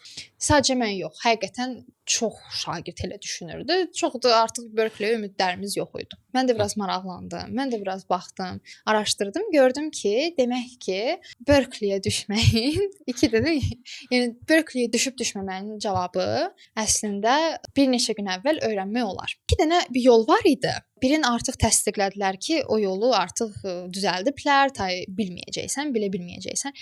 Bir də yol var idi. Onu artıq istəsələr də alınmayacaq düzəltmək. Çünki elə bil belə deyim, sizin düşdüyünüz ya da düşmədiyiniz artıq minimum, yəni 1 həftə qalmış bilinir. Hətta deyərdim ki, 2 həftə, 3 həftə qalmış bilinir. Çünki onlar elə bil bütün qərarları verirlər və ondan sonra artıq başlayırlar portalda məktubları yükləməyə, başlayırlar ID-ləri yükləməyə proqrama və özdə onu əlifba ilə eləyirlər. Mənim də familiyam Ağayevadır. A-la başladığına görə mən bildim ki, yəqin ki, mənim də cavabım artıq bilinir. Mən girib portalda baxsam, yəni o yolu biraz araşdırsam, biləcəm düşmüşəm yoxsa düşməmişəm. Mən də dediyim kimi çox da ümidli deyil idim. Yəni gözləntilərim Berkeley-dən yox idi. Çox istəyirdim. Həm ona görə ki, dövlət proqramına düşür, daxil olunur, həm də ona görə ki, UC Berkeley həqiqətən də belə research based universitetdir. Həqiqətən orada gedib oxumalısan. Belə bir universitetdir. Düzdür, bütün universitetlər, top universitetlər elədir. Sadəcə UC Berkeley-nin belə ab-havası belə maraqlıdır, başqadır da. Deməli, bunların Campus Solutions kimi bir veb-saytı var. Google-dan girib bu veb-sayta girə bilmərsən. Amma şagirdlər o veb-saytın linkini kopyalayıb Reddit-ə göndərirlər ki, bəs əgər bilmək istəyirsinizsə girib baxa bilərsiniz. Və orada da elədir ki, sən o Campus Solution-a girirsən, email-i daxil edirsən və əgər sən o Campus Solution-a girə bilirsənsə, daxil ola bilirsənsə və sənin ID-in çıxırsa, deməli sən çox güman ki, qəbul olunmusan. Və əgər sən o sayta girə bilmirsənsə, əgər o sayt göstərirsə ki, bəs üzrlü sayın sizə bura giriş icazə verilməyib, onda ya gözləntiyə düşmüsən, ya da qəbul almamısan. Yəni elə bir şey var. Və onu da düzəldə bilmirlər, çünki 1 həftə qalmış o ID-lərin hamısını yükləməlidirlər ki, Tay Decision gündə hamı girib baxa bilsin. Mən nə qədər dedim ki, yox, baxmayacağam, özümü pis eləməyəcəm. Və saat da deməli artıq səhər 5-dir. Anam da namaza durur. Mən də nəsə yata bilmirəm də, heç yata bilmirəm. Ağlımda qalıb, bu işi Berkeley qalıb, düşmüşəm, düşməmişəm. Deyirəm ki, heç nə olmaz. Girim baxım. Valideynlərimə də deməyim. Baxsam yaxşı olsa deyərəm. Olmasa biraz da dua eləyərəm ki, bəlkə içkinə nəsə fikirlərini dəyişərlər. Yanlış fikirdir. Nəsə mən də girdim, baxdım, gördüm ki, nəsə girə bildim. Mənə maraqlı gəldi. Bəs mən necə girə bildim? Amma girmək də şərt deyil. Orada telefonumu belə fırlatmalısan, fırladanda burada ID çıxır. Və ID-də 304 kodu ilə başlamalıdır. Elə bir keçən ilin kodu 303 idi, bu ilinki 304. Mən də girdim. Birinci telefonum da belə veb-sayt full açılmır axı. Bilmirəm də ki, belə çevirmək lazımdır. Baxıram, görürəm ki, ID yoxdur. Düşünürəm ki, deyəsən qəbul onda olunmamışam. Sonra da girirəm TikToka, baxıram ki, orada da uşaqlar danışır bu haqqda. Yəni birinci öyrənəndə Instagramda öyrəndim, indi TikTokda da gördüm. Düşündüm ki, əgər TikTokda da varsa, deməli həqiqətən də məşhur bir yoldur da. Çox adam bilir bunu, tanıyır. Girdim, dedim ki, yox, biraz da çalışım. Onda öyrəndim ki, telefonu fırlatmaq lazımdır. Nəsə, telefonumu fırlatdım, gördüm 304-dən başlayan bir ID. Çox sevindim. Anam da durub, elə atam da elə bir hiss eləyib durub, hamı durub. Mən düşünürəm ki, deyim yoxsa deməyim. Sonra dedim ki, yox, deməsəm partlayacağam mən. Gəlirəm mamamın yanına, deyirəm ki, mama, mən deyəsən UC Berkeley-yə qəbul olundum. Anam da belə yuxula baxır, deyir, nə? Deyirəm, mama, deyəsən mən UC Berkeley-yə qəbul olundum.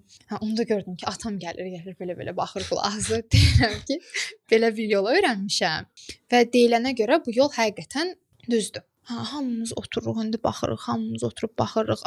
Atam gedir, gəlir ID-yə baxır, mən gedib gəlirəm ID-yə baxıram. Kompüterimi açıram, kompüterimdə ID-yə baxıram. Nə bilim, anamın telefonunu açıram, anamın telefonunda ID-yə baxıram. Yəni düşünürəm ki, görəsən düzdür yoxsa düz deyil. Mən də çox istəyirəm ki, başqa dostlarıma deyim, UC Berkeley müraciət eləyən dostlarıma da deyim ki, siz də baxın, görün işləyir yoxsa işləmir. Sonra dedim ki, onsuz da 3 gün qalıb. Heç kimi narahat eləməyin adı yoxdur. Biraz da dözüm, baxım görüm axırı nə olacaq. Yeganə bir dənə dostuma dedim ki, bəs şeydir, belə bir şey var. Deyəsən mən düşmüşəm. Deyəsən də.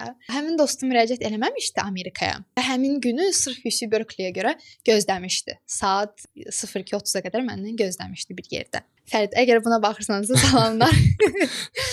Məndən gözləmişdi 02:30-a görə. O da UC Berkeley nəyə görə bəyənirdi? Çünki Oppenheimer-da o filmin hansı bir fraqmanı, Oppenheimer-ın fraqmanı UC Berkeley-də çəkiliş olunmuşdu və Oppenheimer özü hətta UC Berkeley-də dərs demişdi. Yəni o da Oppenheimer-ı çox sevdiyinə görə mənə deyirdi ki, UC Berkeley-yə düş, UC Berkeley-yə düş, UC Berkeley-yə düş. Elə bil Günəf özü manifest elədi də ki, oraya qəbul alım. Gözlədi, mən də deyirəm ki, bir dəqiqə qalmışdı, bir dəqiqə qalmışdı. Elə demək olar ki, mənə yazdı ki, düşdün, düşmədin, düşdün, düşmədin. Dedim, bir dəqiqə qalıb, çox yaxşı vaxt yazmısan. Deməli, mən də bu günə qədər özümə söz verirdim ki, universitet cavablarımın hamısını çəkəcəm. Amma universitet cavabları da o qədər gec çıxır ki, yəni o saat 5-də o ailə hamı necə deyim, belə pijamasında, hamı belə saçı pozulmuş, hamı gəlir oturur belə kompüterin qabağında, elə mən özüm də oturub belə baxırıq ki, görəsən cavab çıxdı, çıxmadı. Yəni onu çəkmək, yəni adamın əli gəlmir ki, mən pijamanı nəyə çəkim belə. Yeganə dedim ki, özü də o UC Berkeley gününə hamı yığılmışdı da, sadəcə mən deyil idim, ailəm hamısı, dayılarımın arvadları, ailələri hamısı yığılmışdı. Mən də dedim ki, mən qəşəng hazırlaşacağam, qəşəng geyinəcəm, oturacağam, kameranı qabağa qoyacağam, açacağam. Belə. Hamıya demişdim ki, kim pijamada gəlsə, özündən incisi. Heç kimi pijamalı çəkmirəm. Belə razılaşdıq. Düzündə oturmuşam, açıram, bir növ belə deyim. Özümü belə hazırlaşdırmışam ki, indi konfeti görəcəm. Basıram, konfeti gəlir. Çox sevinirəm, qaçıram, hamı qucaqlaşır, eləyir. Və artıq o UC Berkeley-dən cavab gələndən sonra adamın çox da elə bil ağlı Ivy League-də qalmır. Düz yarım saatdan sonra çıxırdı. Amma tay düşünürdüm ki, yəni Ivy League məndə belə idi ki, belə deyək də, UC Berkeley-dən üstün yəqin ki, bir dənə Harvard-ı görürdüm, bir də Columbianı. Qalanların, yəni UC Berkeley-i dəyişməzdim. Elə idi və nəsə də elə cavab çıxdı ki, və heç birindən cavab gəlmədi. Yazdım. Elə mentorlarımız da, Vüsalə xanım, Mehin xanım da, onlar da hamısı bizdən gözlədilər. Yazdım ki, bəs UC Berkeley-dən cavab gəldi, Ivy-lərdən gəlmədi.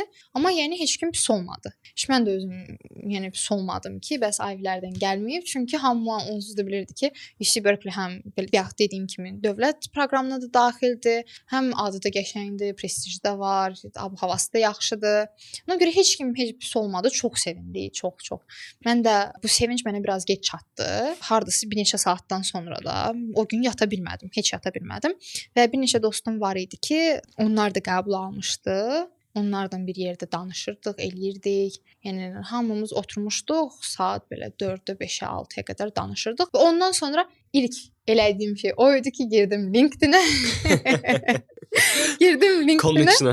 Education'da yazdım UC Berkeley 2025-2029. Elə girdim, sразу dəyişdim. Yəni yerində.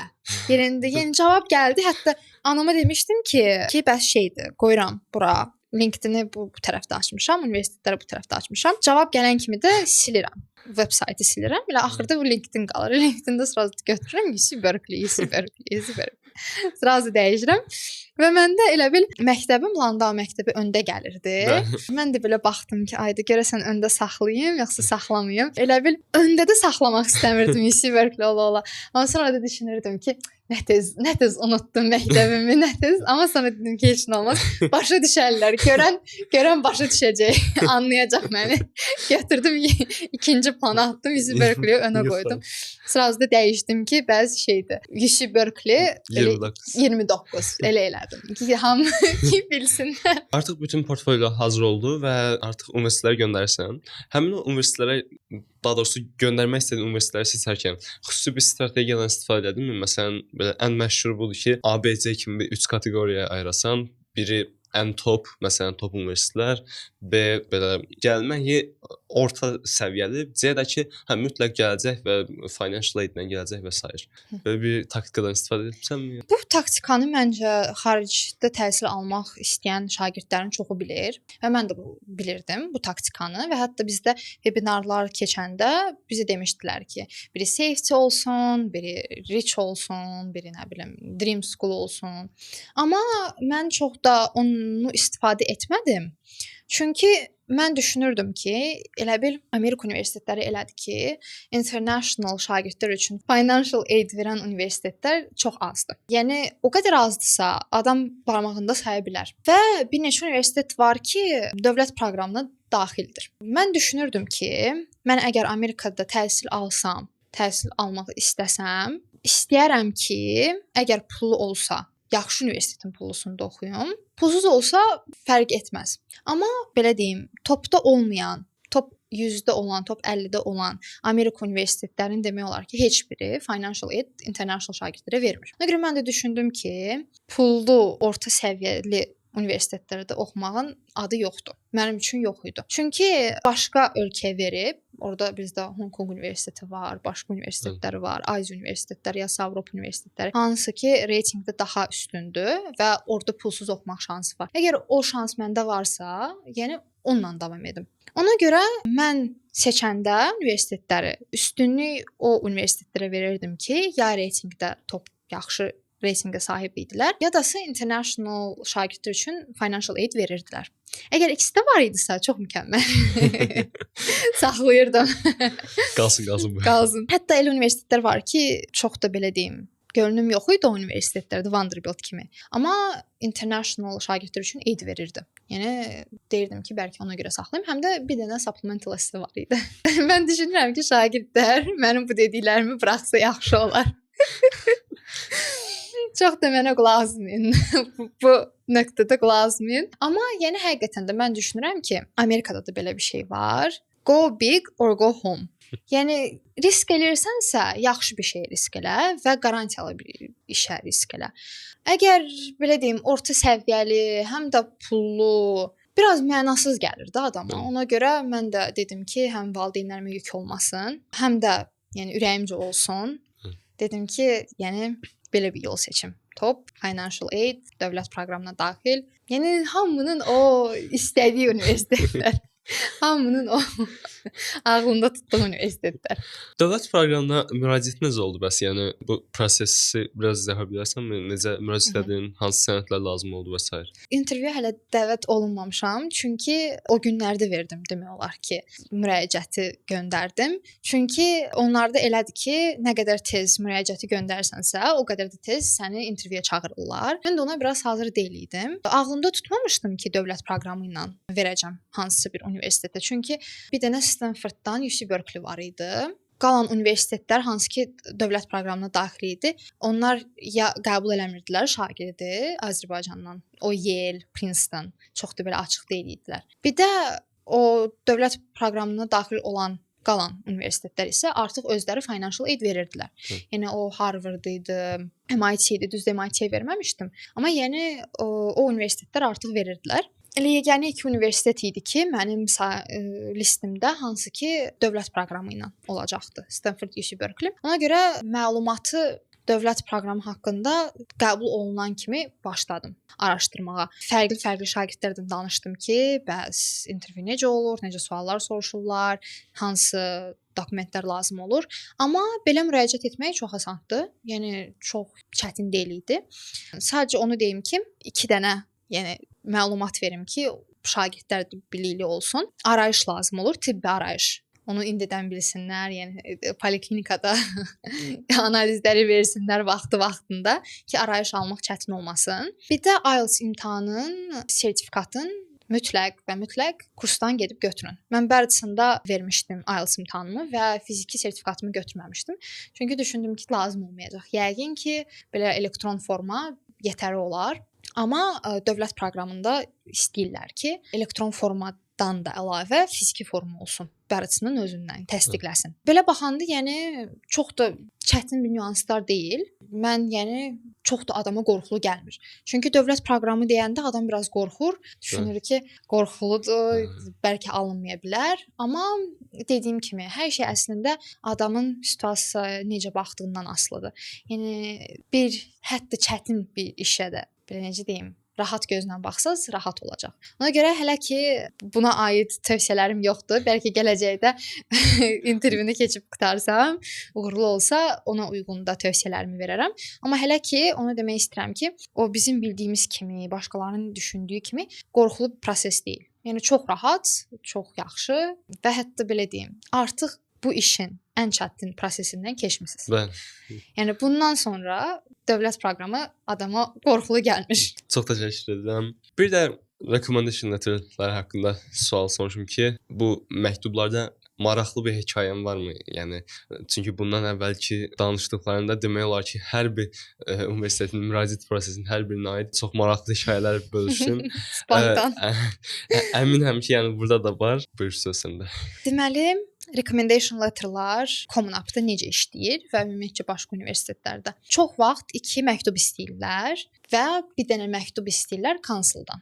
Məktəbin deməli kansları olur, o sənə məktub yazır və çox vaxt o emosional səmimiyyət faktoru, belə deyim, sənin necə bir insan olduğun faktoru elə həmin o kansler açır.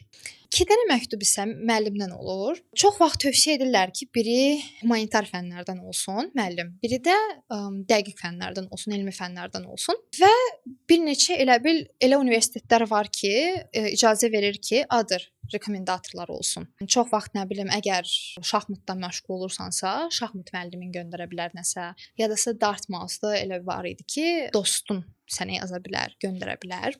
Yəni bu recommendation letterlar çox həqiqətən də maraqlı bir mövzudur. Deməli, məndə belə idi ki, kanslerimin düz məktubu bir qırağa, müəllimlərimdən bir riyaziyyat müəllimimdən istəmişəm, bir kimya müəllimimdən istəmişəm. Riyaziyyat müəllimimlə mən çoxdan tanış idim və mən Landaya gələndə, gəlməmişdən əvvəl Prelandaya gedirdim və həmin riyaziyyat müəlliməm mənlə bir yerdə, yəni 7-ci sinifdəndir. Və mən düşündüm ki, o müəllimim məni çox yaxşı tanıyır. Çoxlu hekayələrimiz var. Biz çox şeylərdən bir yerdə keçmişik və onun o letteri maraqlı çıxdı həqiqətən də. Elə bil deməli 7-ci sinifə gələndə o bizdən soruşdu ki, bəs şeydir, kimin fikrində var ki, riyaziyyatdan 80-dən yuxarı alsın, 5 alsın, əlini qaldırsın. Mən əlimi qaldırmışdım və üstündən 4 il keçəndən sonra 11-ci sinifdə həmin sualı soruşmuşdu və yenə mən qaldırmışdım əlimi. Və o haqqda danışmışdıq ki, belə nüanslar olub. Sonra mən 8-ci sinifə gələndə hələ adaptasiya olurdum. Yeni adaptasiya olurdum. Həm də bu vaxta qədər rus sektorunda oxuyurdum. İndi rus sektorundan ingilis sektoruna keçəndə biraz çətinliyim var idi, amma yəni o görürdü də ki, necə mən o çətinlikləri keçirdim. O haqqda da danışmışdıq. Yəni belə çox belə deyim, həm akademik cəhətdən yaxşı bir məktub alınmışdı, həm də məni bir insan kimi, yaxşı bir insan kimi göstərə bilmişdi. O maraqlı idi. Kimya müəllimimin yazdığı recommendation letteri hələ də bu günə qədər axıra qədər oxumamışam. Çünki mən əmin idim ki, o müəllim yaxşı bir məktub yazacaq. Yəni mən inanmırdım ki, mənim üçün vacibdir ki, mən o məktubu oxuyum, o məktubda necə deyim, belə pis tərəflər tapım. Mən bilirdim ki, yəqin o müəllim artıq məni yaxşı tanıdığına görə mənim haqqımda yaxşı şeylər qırağa qoyum, məni yaxşı təqdim edə bilib. Amma yadıma gələnlərdən o olub ki, bəs mən o 8-ci, 9-cu sinifdə ACSC kimya fənnimdən necə əlləşirdim, nələr baş verirdi, o haqqda danışmışdı. Necə oxuyurdum, nə tür oxuyurdum. Sonra keçib 10-cu, 11-ci sinifdə nə eləyirdim. Həm də mən məktəbin prezidenti idim. Ona görə yəni həqiqətən müəllimlərin var idi də nə haqqda yazmaq. Ya nə haqqda yazmalı şeylər çox idi. Amma dediyim kimi mən inanıram ki, bu rekomendasiya məktublarında önəm sənin necə bir şagird olmağın da vacibdir. Amma bir də necə bir insan olmağın da vacibdir. Yəni həmişəki kimi bu recommendation letter'ların da elə nə qədərdir, sadəcə recommendation letter'da olmasın, nə qədər fırlan, nə bilim, nə qədər araşdır elə. Yəni bu bütün bu application prosesi iki vacib nöqtəyə çatır. Necə şagird, necə insan. Və o həmin eyni şeyi adam, yəni xahiş eləməlidir ki, müəllimi göstərsin məktubunda. Belə yazmışdım, kanslerimdə mənim haqqımda necə bir şagird olduğumdan yazmışdı. O mən necə prezidentlik olmaq yoluna necə çatmışam, onu o haqqda danışmışdı. Danışmışdı ki, necə mən klublarda necə bir fəaliyyət göstərirdim, necə onunla oturub arada bir danışırdım, fikirlərimi bölüşürdüm. O bir neçə fikirlərim ona maraqlı gəlirdi. Mən elə bil həmişə ona deyirdim ki, elə bil uşaq vaxtı mən bir dəfə gəldim. Mən uşaq vaxtından demək olar ki, bilirəm ki, beyin elmlərinə getmək istəyirəm, beyin elmləri sahəsinə getmək istəyirəm. Bir dəfə dedim ki, bəzi şeydir, çox uşaq olanda, belə 11 yaşımda karantin vaxtlarında gəldim, qohumlarımın birinə dedim ki, bəs mən çox istəyirəm ki, gələcəkdə beyin cərrahı olum. Mənə təəccüblə baxmışdı, dedi ki, nə yaxşı, yəni bizim ölkəmizdə qadınların arasında beyin cərrahı hələ yoxdur. Mənə bu çox təcrübəli gəlmişdi ki, bəs necə elə olur? Yəni həqiqətən də adama bir növ qəribə gəlir. O haqqda danışmışdım ona. O da ona çox maraqlı gəlmişdi ki, bəs mən belə necə deyim, cavan olmağıma baxmayaraq belə bir hədəf qoymuşam qabağıma. Düzdür, indi hal-hazırda bilmirəm də.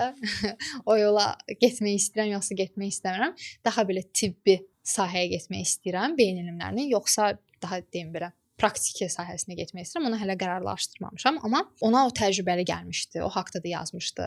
Yəni həqiqətən də o üç insan üçü də çox çalışmışdı. Biz də hamımız bir yerdə çalışmışdıq. Yeganə bir insanın məktubunu görməmişdim. O yay məktəbdə mənlə işləyən, mənə dərs keçən professor idi. Mən Kolumbiya yay məktəbinə qatılmışdım 9-cu sinifin bitirəndə. Orada elədi ki, Kolumbiya yay məktəbinə qatılırsansa, bitirəndən sonra sənə 2 dənə sertifikat verirlər. Biri diplomdur ki, təsdiqləyir ki, sən bitirmisən. Biri də professorun sənə yazdığı məktubdur. Ki, bəlkə onu sabahsı gün hardasa istifadə edə bilərsən. Mən düşündüm ki, bunu belə də göndərə bilərəm universitetlərə, amma daha maraqlı, daha belə necə deyim, yaxşı olar ki, professor özü elə göndərsin. Yəni təsdiqləsin ki, bu uşaq 9-cu sinifin axırında da belə idi, indi də belədir. Məndə də professorun şəxsi e-maili yox idi. Bizi elə bil yay məktəbi başlayanda sadəcə professorun Kolumbiya e-mailini verirlər və bizim də özümüzün Kolumbiya e-maili olur.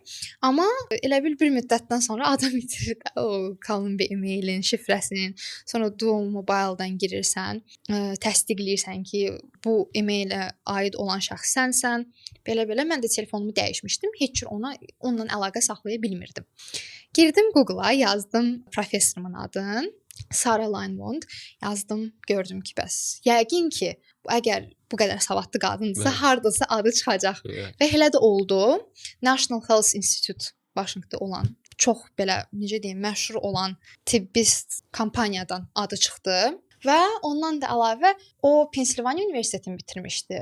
Pensilvaniya Universitetinin o bakalavr zamanlarından qalan e-maili də var idi Google-da, hamısı. Mən də götürdüm, hamısını yazdım. Hamısına yazdım bir-bir ki, zəhmət olmasa sizi məktəbə atın, zəhmət olmasa məktəbə atın. Mən düşünürdüm ki, hər şey çox belə sadə olacaq. Mən ona yazacağam ki, zəhmət olmasa həmin məktubu ora ata bilərsiniz.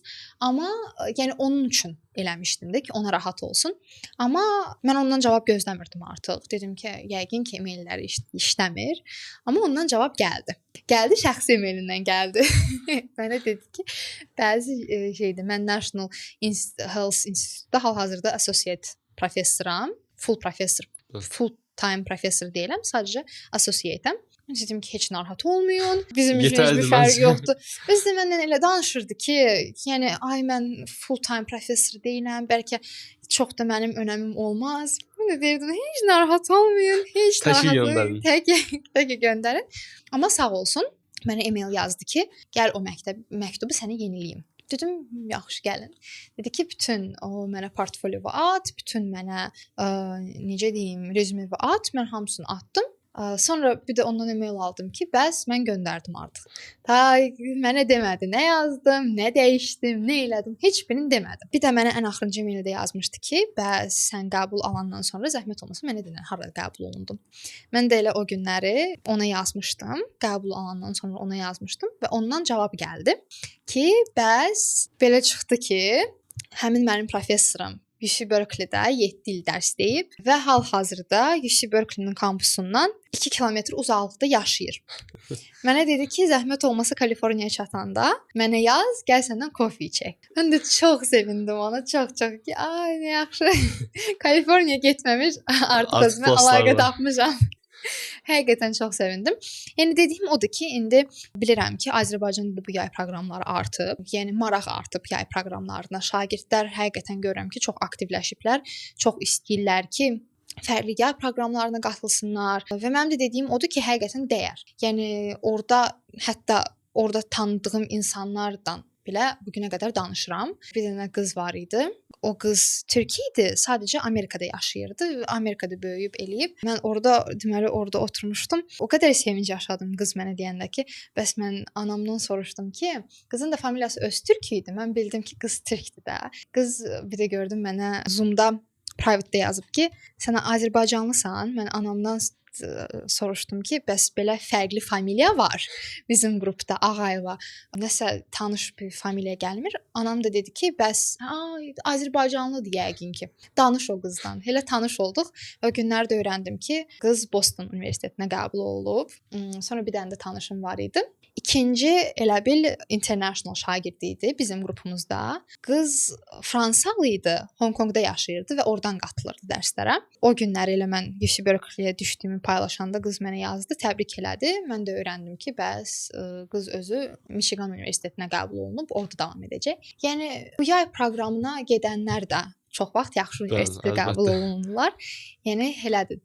Həqiqətən də dəyər. İndi kim gedibsə, artıq bitiribsə yay proqramın, tövsiyə edirəm, bəlkə professorunuza nəsə bir e-mail yazın, nəsə bir e-mail göndərin. Gəlin dost olaq. Çox xoşladım sizin leksiyalarınızı. Çox maraqlı idi. Nəsə belə bir şey göndərin. Ya da qəbul olmusunuzsa, gözləyirsinizsə, ya da gələcəkdə planınız varsa, sadəcə onu deyim ki, yəni hər belə balaca bir şansda daha böyük bir şans axtarın. Gedin, tanıyın, dost olun, əlaqələr qurun. Hamısı çox vacibdir. Əlbəttə. Məndə də yəni belə maraqlı bir hekayə alınmışdı. Həmişə kimi. Həmişə kimi. Çox təşəkkür edirəm. Biraz daha fərqli bir sual var. Dedin ki, UC universitetləri üçün ayrı bir application doldurmuşsan. Common App, yəni UC-dən fərqli universitetlər üçün ayrı bir application doldurmuşsan. Onların arasında belə ən vurğulanmalı olan fərqlər hansılardır? Nəyə diqqət etmək olar? Deməli, birinci ondan başlayım ki, inanıram bu çox şagirdi sevindirəcək. UC Berkeley və ümumiyyətlə UC universitetləri test nəticələrə baxmır. Bilirəm, həm sevindirə də bilər, həm biraz necə deyim, ağlamalı da gələ bilər. Çünki bilirəm ki, biz nə qədər şagirdlər çox çalışırıq SAT üçün. Və axırda, yəni görəsən ki, belə top universitet test nəticəyə baxmır. Adama həm sevindirici gəlir, həm də biraz necə deyim, pis gəlir də ki, o qədər əziyyət çəkmişəm. Bəli, test nəticələrə baxmırlar. Sonra onlar tövsiyə məktublarına da baxmırlar, istəmirlər. Bəlkə sonra hansısa deyək, spesifik proqrama qəbul almaq istəyirsənsə, bəlkə özləri yazıb sizdən istəyə bilərlər tövsiyə məktubları. Amma ümumi olaraq application-da yoxdur belə bir şey. Dediyim kimi, onlar 20 yer buraxırlar və o artıq bizə ideya verir ki, onlar həqiqətən çox önəm verirlər. Və ondan sonra da onların esseləri belədir ki, orada 8 sual var. 8 sualdan 4 sual seçib 250-350 arasında söz aralığında bir esse yazırsan. Maraqlı suallar həqiqətən də belə deyim, maraqlı olur və fərqli olur. Yəni Common App-dakı olan o 7 sualdan fərqli olurlar və hətta mən düşünürəm ki, o həmin suallar elə bil bir şagirdə daha çox imkan verirlər ki, özlərin necə bir insan olduqlarını ifadə edə bilsinlər. Mənim seçdiyim suallar biri yadıma gəlirdi ki, o idi ki, bəs lider olmaq nə deməkdir? O həmin o Tinstok'da olan hekayədən danışmışdım. orada. Sonra seçdiyim suallardan biri o idi ki, bəs maraqlı talantın nədir? Bu sual haqqında sonra danışacağam. Bir sual o idi ki, bəs məktəbdən qırağı sevdiyin fənə necə maraq göstərirsən? Orda anamın hekayəsindən danışdım. Və 4-cü sual açıq sual idi. Yəni istədiyin mövzu haqqında danışa bilərsən. O sual idi. Onu seçmişdim. Çünki artıq fikir verdim ki, başqa suallar mənə uyğun deyil. Bəlkə bu sualı öz istəyimə uyğun bir mövzu ilə doldursam daha yaxşı olar. İndi Common App-a keçməmişdən əvvəl bu 2 esse haqqında da danışım. Bəlkə şagirdlərə faydalı olar. Deməli, talant essedə maraqlı bir hekayə haqqında danışmışdım. Biraz controversial idi və biraz riskli idi ki, mən o esseni göndərim. Çünki talant deyəndə bizim ağlımıza həqiqətən böyük bir nailiyyət gəlir. O haqqda danışasan, nə qədər əziyyət çəkmisən. Mən belə deyim, həmişə talant və istedad sözü mənim xoşuma gəlməyib. Çünki mən heç vaxt özümü istedadlı saymamışam. Həmişə özümü belə zəhmətkeş bir insan kimi görmüşəm və mənim dünyamda, mənim necə deyim, fikrimcə istedad deyilən bir şey yoxdur və hətta sonra da elə bil beyin elmlərindən maraqlana bu intellekt məsələsini çox araşdırmışam. Yəni həqiqətən çox şey adamın istəyindən asılıdır. Elə bir şey yoxdur ki, kimsə daha savadlı doğulsun. Düzdür, yəni wunderkindlər var, o öz yerində. Hansı ki, anomalik savadlı doğulurlar. Qalan insanlar isə istəyindən aslı olaraq böyük fəaliyyətlərə nail olurlar. Yəni həqiqətən istəklərinə nail ola bilirlər. Ona görə mən düşündüm ki, bu sualı seçim və istedadı biraz başqa cür çevirim və nə danışmışdım orada? Deməli, 9-cu sinifdəyəm. Həyatımda həqiqətən çox şeylər 8-9-cu sinifdə baş verib. 9-cu sinifdəyəm və bizdə kimya biraz çətinləşir. 8-ci kimya, 8-ci sinifdəki kimi deyil də, artıq biraz çətinləşib və mövzuda biz başlamışıq calculationslara. Orada molları sayırıq, nə bilim, bu yadıma düşür. Sonra deməli o mövzuya başlamışıq. Mövzuda qəlizdir. Nəyə görə? Çünki mexanik səhvlər eləmək həqiqətən ona şansın çoxalır. Bizim də imtahanlarımız elədir ki, sentyabrda məktəbə gedirsən, artıq oktyabrda birinci imtahanları yazırsan. Çox da praktikaya da vaxtımız olmadı ki, o calculation mövzusunu axıra qədər yaxşıca belə oturaq, praktika eləyək. Test hər şeyi, quizlər, nə bilim, belə sinifdəki testlər, hamısını eləyirik ki, bəs indi hazırlaşaq biz bu imtahana, midterm-a. Günlərin bir günü İmtahana bir həftə qalmış, kimya müəllimimiz bizə bir dənə sual göstərir. Deyir ki, uşaqlar, baxın, bu sual 11-ci sinifin sualıdır. Siz bunu eləyə bilərsiniz, amma biraz elə bil başqa cür düşünün. Yəni out of box elə düşünün. Yəni hansı bir formula axtarmayın, tapmayın. Çünki o sizin bildiyiniz formuladan deyil. Amma eləyə bilərsiniz. Dərsimiz 1-ci gün idi. Dedi ki, 5-ci günə qədər vaxtınız var. Eləyin, baxaq görə kim eləyəcək və kim eləyib qutara bilsə, düz cavab alsa, ona İtalyan şokoladı hədiyyə eləyəcəm. Ya bu, ya dasa 15 bal hədiyyə imtahanda. 15 bal da həqiqətən böyük bir şeydir. 15 bal al, yəni əgər cibində 15 bal varsa, yəni rahat imtahana girə bilərsən ki, 5 alacam. Bizdə də 5.80-dən yuxarıdır. Sualı göstərir. Suala baxır hamı. Deməli başlayır bizdə tələffüz. Orda o tam indi düşür bizdə bufetə, kantinə düşür. Mən deyirəm ki, yox da, mən bunu eləmək istəyirəm. Bunu eləyirəm. Elə tələffüzün bitməyinə 5 dəqiqə qalmış, qaçıram ki, cavabı tapmışam, qaçıram müəllimin yanına ki, tapdım. Göstərirəm, düzdür. Nə bilim, bir anlıq ağlıma gəlir ki, balı neyinirəm? Onsuz da əziyyət çəkib oxumalıyam. Şokoladı istəyirəm, İtalyan şokoladı. Deyirəm, İtalyan şokoladı verin, istəyirəm, İtalyan şokoladı olsun. Gətirir mənə İtalyan şokoladı verir. Mən bu İtalyan şokoladı yeyirəm. Çox sağ olsun. Ləzzətin həqiqətən də çəkirəm. Amma o imtahanın açıb, o imtahanın üzünü görəndən sonra bütün o İtalyan şokoladı dadı qaçır. Gedirəm yanına deyirəm ki, bəs bilirəm siz mənə İtalyan şokoladı verdiniz, amma olar siz mənə 15 bal hədiyyə eləyəsiniz. O dedi ki, yox da biz danışdıq ki, ya İtalyan şokoladı ya 15 bal. Yəni ikisindən birini seçməliydin, sən də İtalyan şokoladı seçdin. Sonra zarafat elədi. Dedi ki, İtalyan şokoladı, yəni İtaliyadan özümə şəxsi gətizdirmişəm. Yəni qiyməti bahadır da. Elədirsə, gəl mənə 6-7 dənə Alpengold al, bəlkə onda sənə 15 balı qaytararam. Yəni belə bir şey dedi. Bildim zarafat eləyir, amma dedim ki, yoxdur. Yəni çox istəyirəm ki, mənim o GPA kartım, o qiymət kartım ideal olsun da, hamısı 5 5 5 5 5. Bu da yəni düşünürdüm ki, 5-dən yuxarı olmayacaq, yəni 80-dən yuxarı olmayacaq. 70 olar, 80-dən yuxarı olmaz. Dedim ki, yox, mən cəhd edəcəm. Bir yol tapacağam. Deməli, bizdə imtahan həftəsidir. İmtahan həftəsində, yəni hamı bilir də, imtahan qutaran kimi hamı yığılır. Ay bu sualda nə yazdın? Bu sualda nə oldu? Bu sualda nə tür oldu? Belə elə. Bir də imtahandan əvvəl hamı yığılır. Ay bu sual var idi. Ay yadıma düşdü. Mənim belə sualım var idi. Müəllimdə heç yerdə tapılmır da. Deməli, o imtahandan əvvəl o sualı olanlara məndən sual soruşurdular. Mən də deyirdim ki, mən bu suala cavab verəcəm. Çox yaxşı cavab verəcəm. Amma bir şərtlə ki, bu sualı verəcəm. Əgər bu sual sənə imtahana düşsə, sən mənə Alpengold gətirərsən. Belə dedim. Sonra imtahan bitəndən sonra uşaqlar yığışanda mərcə girirdik. Mən də sinif yoldaşlarımdan birini mərcə girdim ki, bəs fizikadan bir sual var idi. Dedim ki, cavab budur. O da dedi ki, cavab budur. Mərcə girdik. Dedim ki, mən utsam Alpengold gətirirsən. Belə. Axırda imtahan həftəsi qurtardı, tətil başladı. Tətildən sonra gəldim, gördüm ki, nə qədər şokolad məndə. Getdim, qaçdım müəllimimin yanına ki, gətirdim şokoladları. Nə olar 15 balımı qaytarın. O da birinci təəccübləndi ki, sən niyə getdin bu 15 bala görə bu qədər pul xərclədin? Dedim, bir dənə qulaq asın. Başa saldım ki, bəs hər şey belə idi də. Böyle şagirdlərə kömək elədim, mərcələr utdum, belə elədim. Savadımdan bu 5-6 dənə şokoladı qazandım. O da yəni xoşuna gəldi ki, mən belə deyim də 15 bala qədər bu qədər zülm çəkdim. Dedi ki, elə olsun, saxla şokoladları özündə, 15 balı sənə hədiyyə eləyirəm. Balım belə 76 çıxdı, 15 bal əlavə elədi. Məndə 91 bal çıxdı. Sinifdə ən yüksək balı mən elə qazandım və hətta mənim o qiymətləndirmə kartımda 5 yox, 500 kimi çıxdı.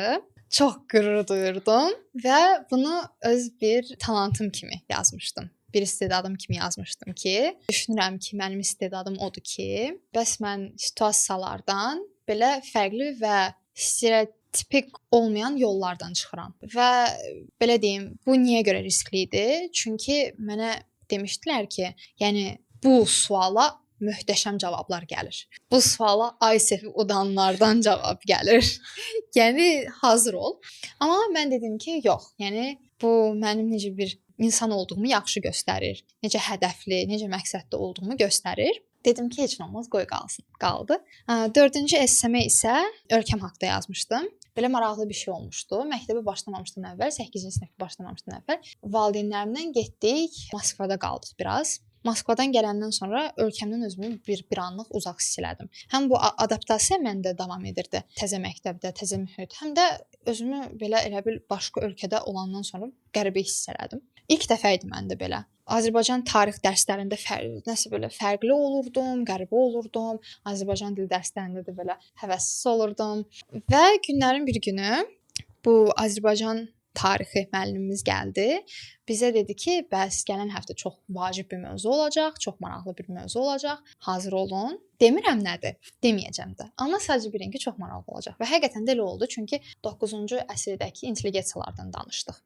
Və onu danışandan sonra, o Əkinci jurnalını danışandan sonra, baxandan, maraqlanandan sonra mən həqiqətən çox ilhamlandım. Dedim ki, yəni həqiqətən də baxmayaraq ki, koloniya altındaydıq, pis zamandaydıq, ona baxmayaraq o qədər cəsur insanlar var idi ki, ölkəsi üçün belə risk altına girsin.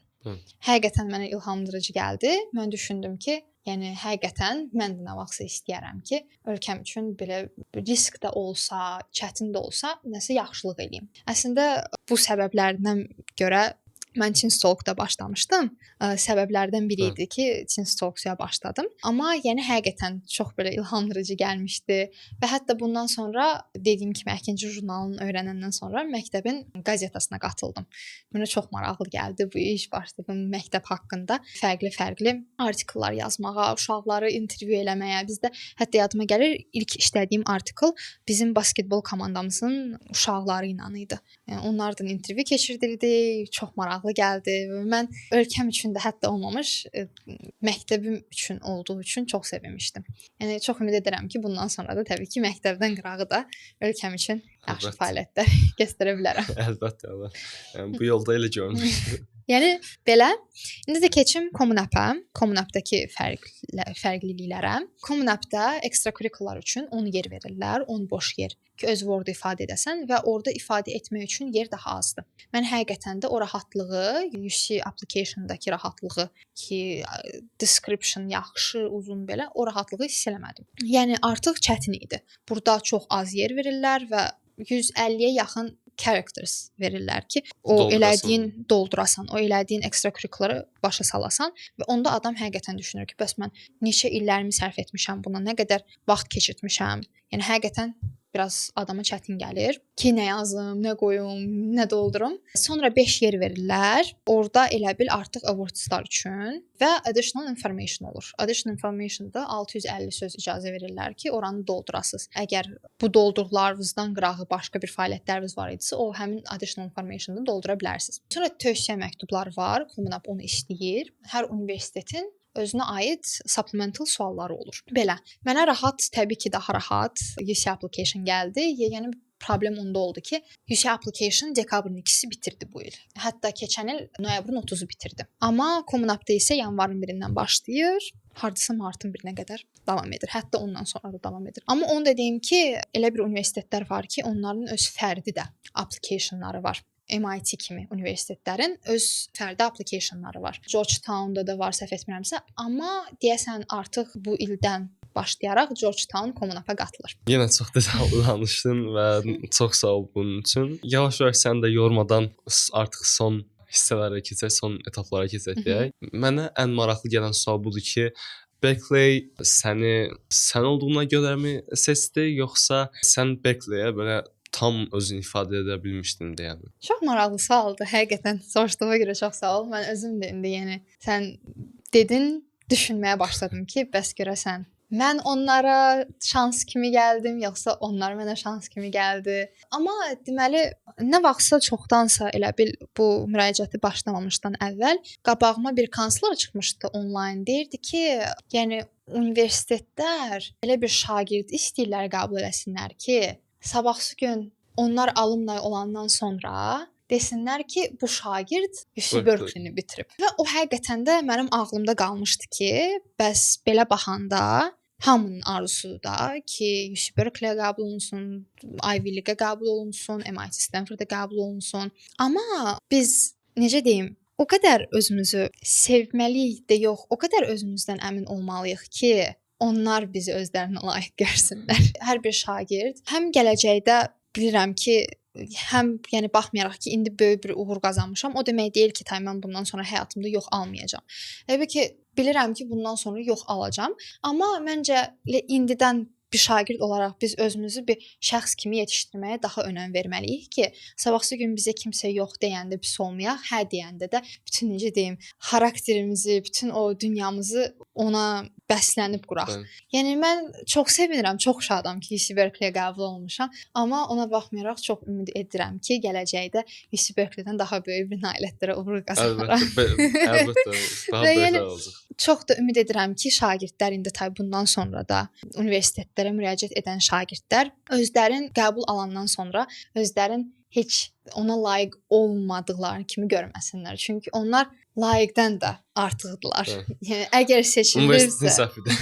Yox, universitetin səhvini də demərəm. Yəni həqiqətən də dediyim kimi o şansı və prosenti o qədər az olan universitetlər var ki, o 4%, 3%, 10%. Yəni orada artıq dediyim kimi düşmək məsələsi var. Yəni o kateqoriyalara hamısının bir-bir düşmək məsələsi var. Və əgər siz ona uyğun deyilsiniz, o demək deyil ki, zəif şagirdsiniz, pis şagirdsiniz, yox. Sadəcə o deməkdir ki, sizə həyatda daha başqa bir şeylər gözləyir, daha başqa bir nöqtələr və necə deyim, həyatın daha başqa sürprizləri var Bəli. sizdə. Çox sağ ol zəhmət üçün. Bir daha podkasta gəldiyiniz üçün təşəkkür edirik. Bu qədər detallı şəkildə hər mövzunu, bütün hekayələri çalalarıyla bizə izah etdiyiniz üçün çox sağ olun. Sizə Berkeley-də bundan sonrakı həyatınızda bol-bol uğurlar. Xüsusilə gələcək 4 ildəki o dərslərdə sizə bol-bol uğurlar arzulayırıq. Ümid edirik ki, gələcək videolarımızda mütləq sizinlə bir daha müzakirə edərik. Hansı mövzularda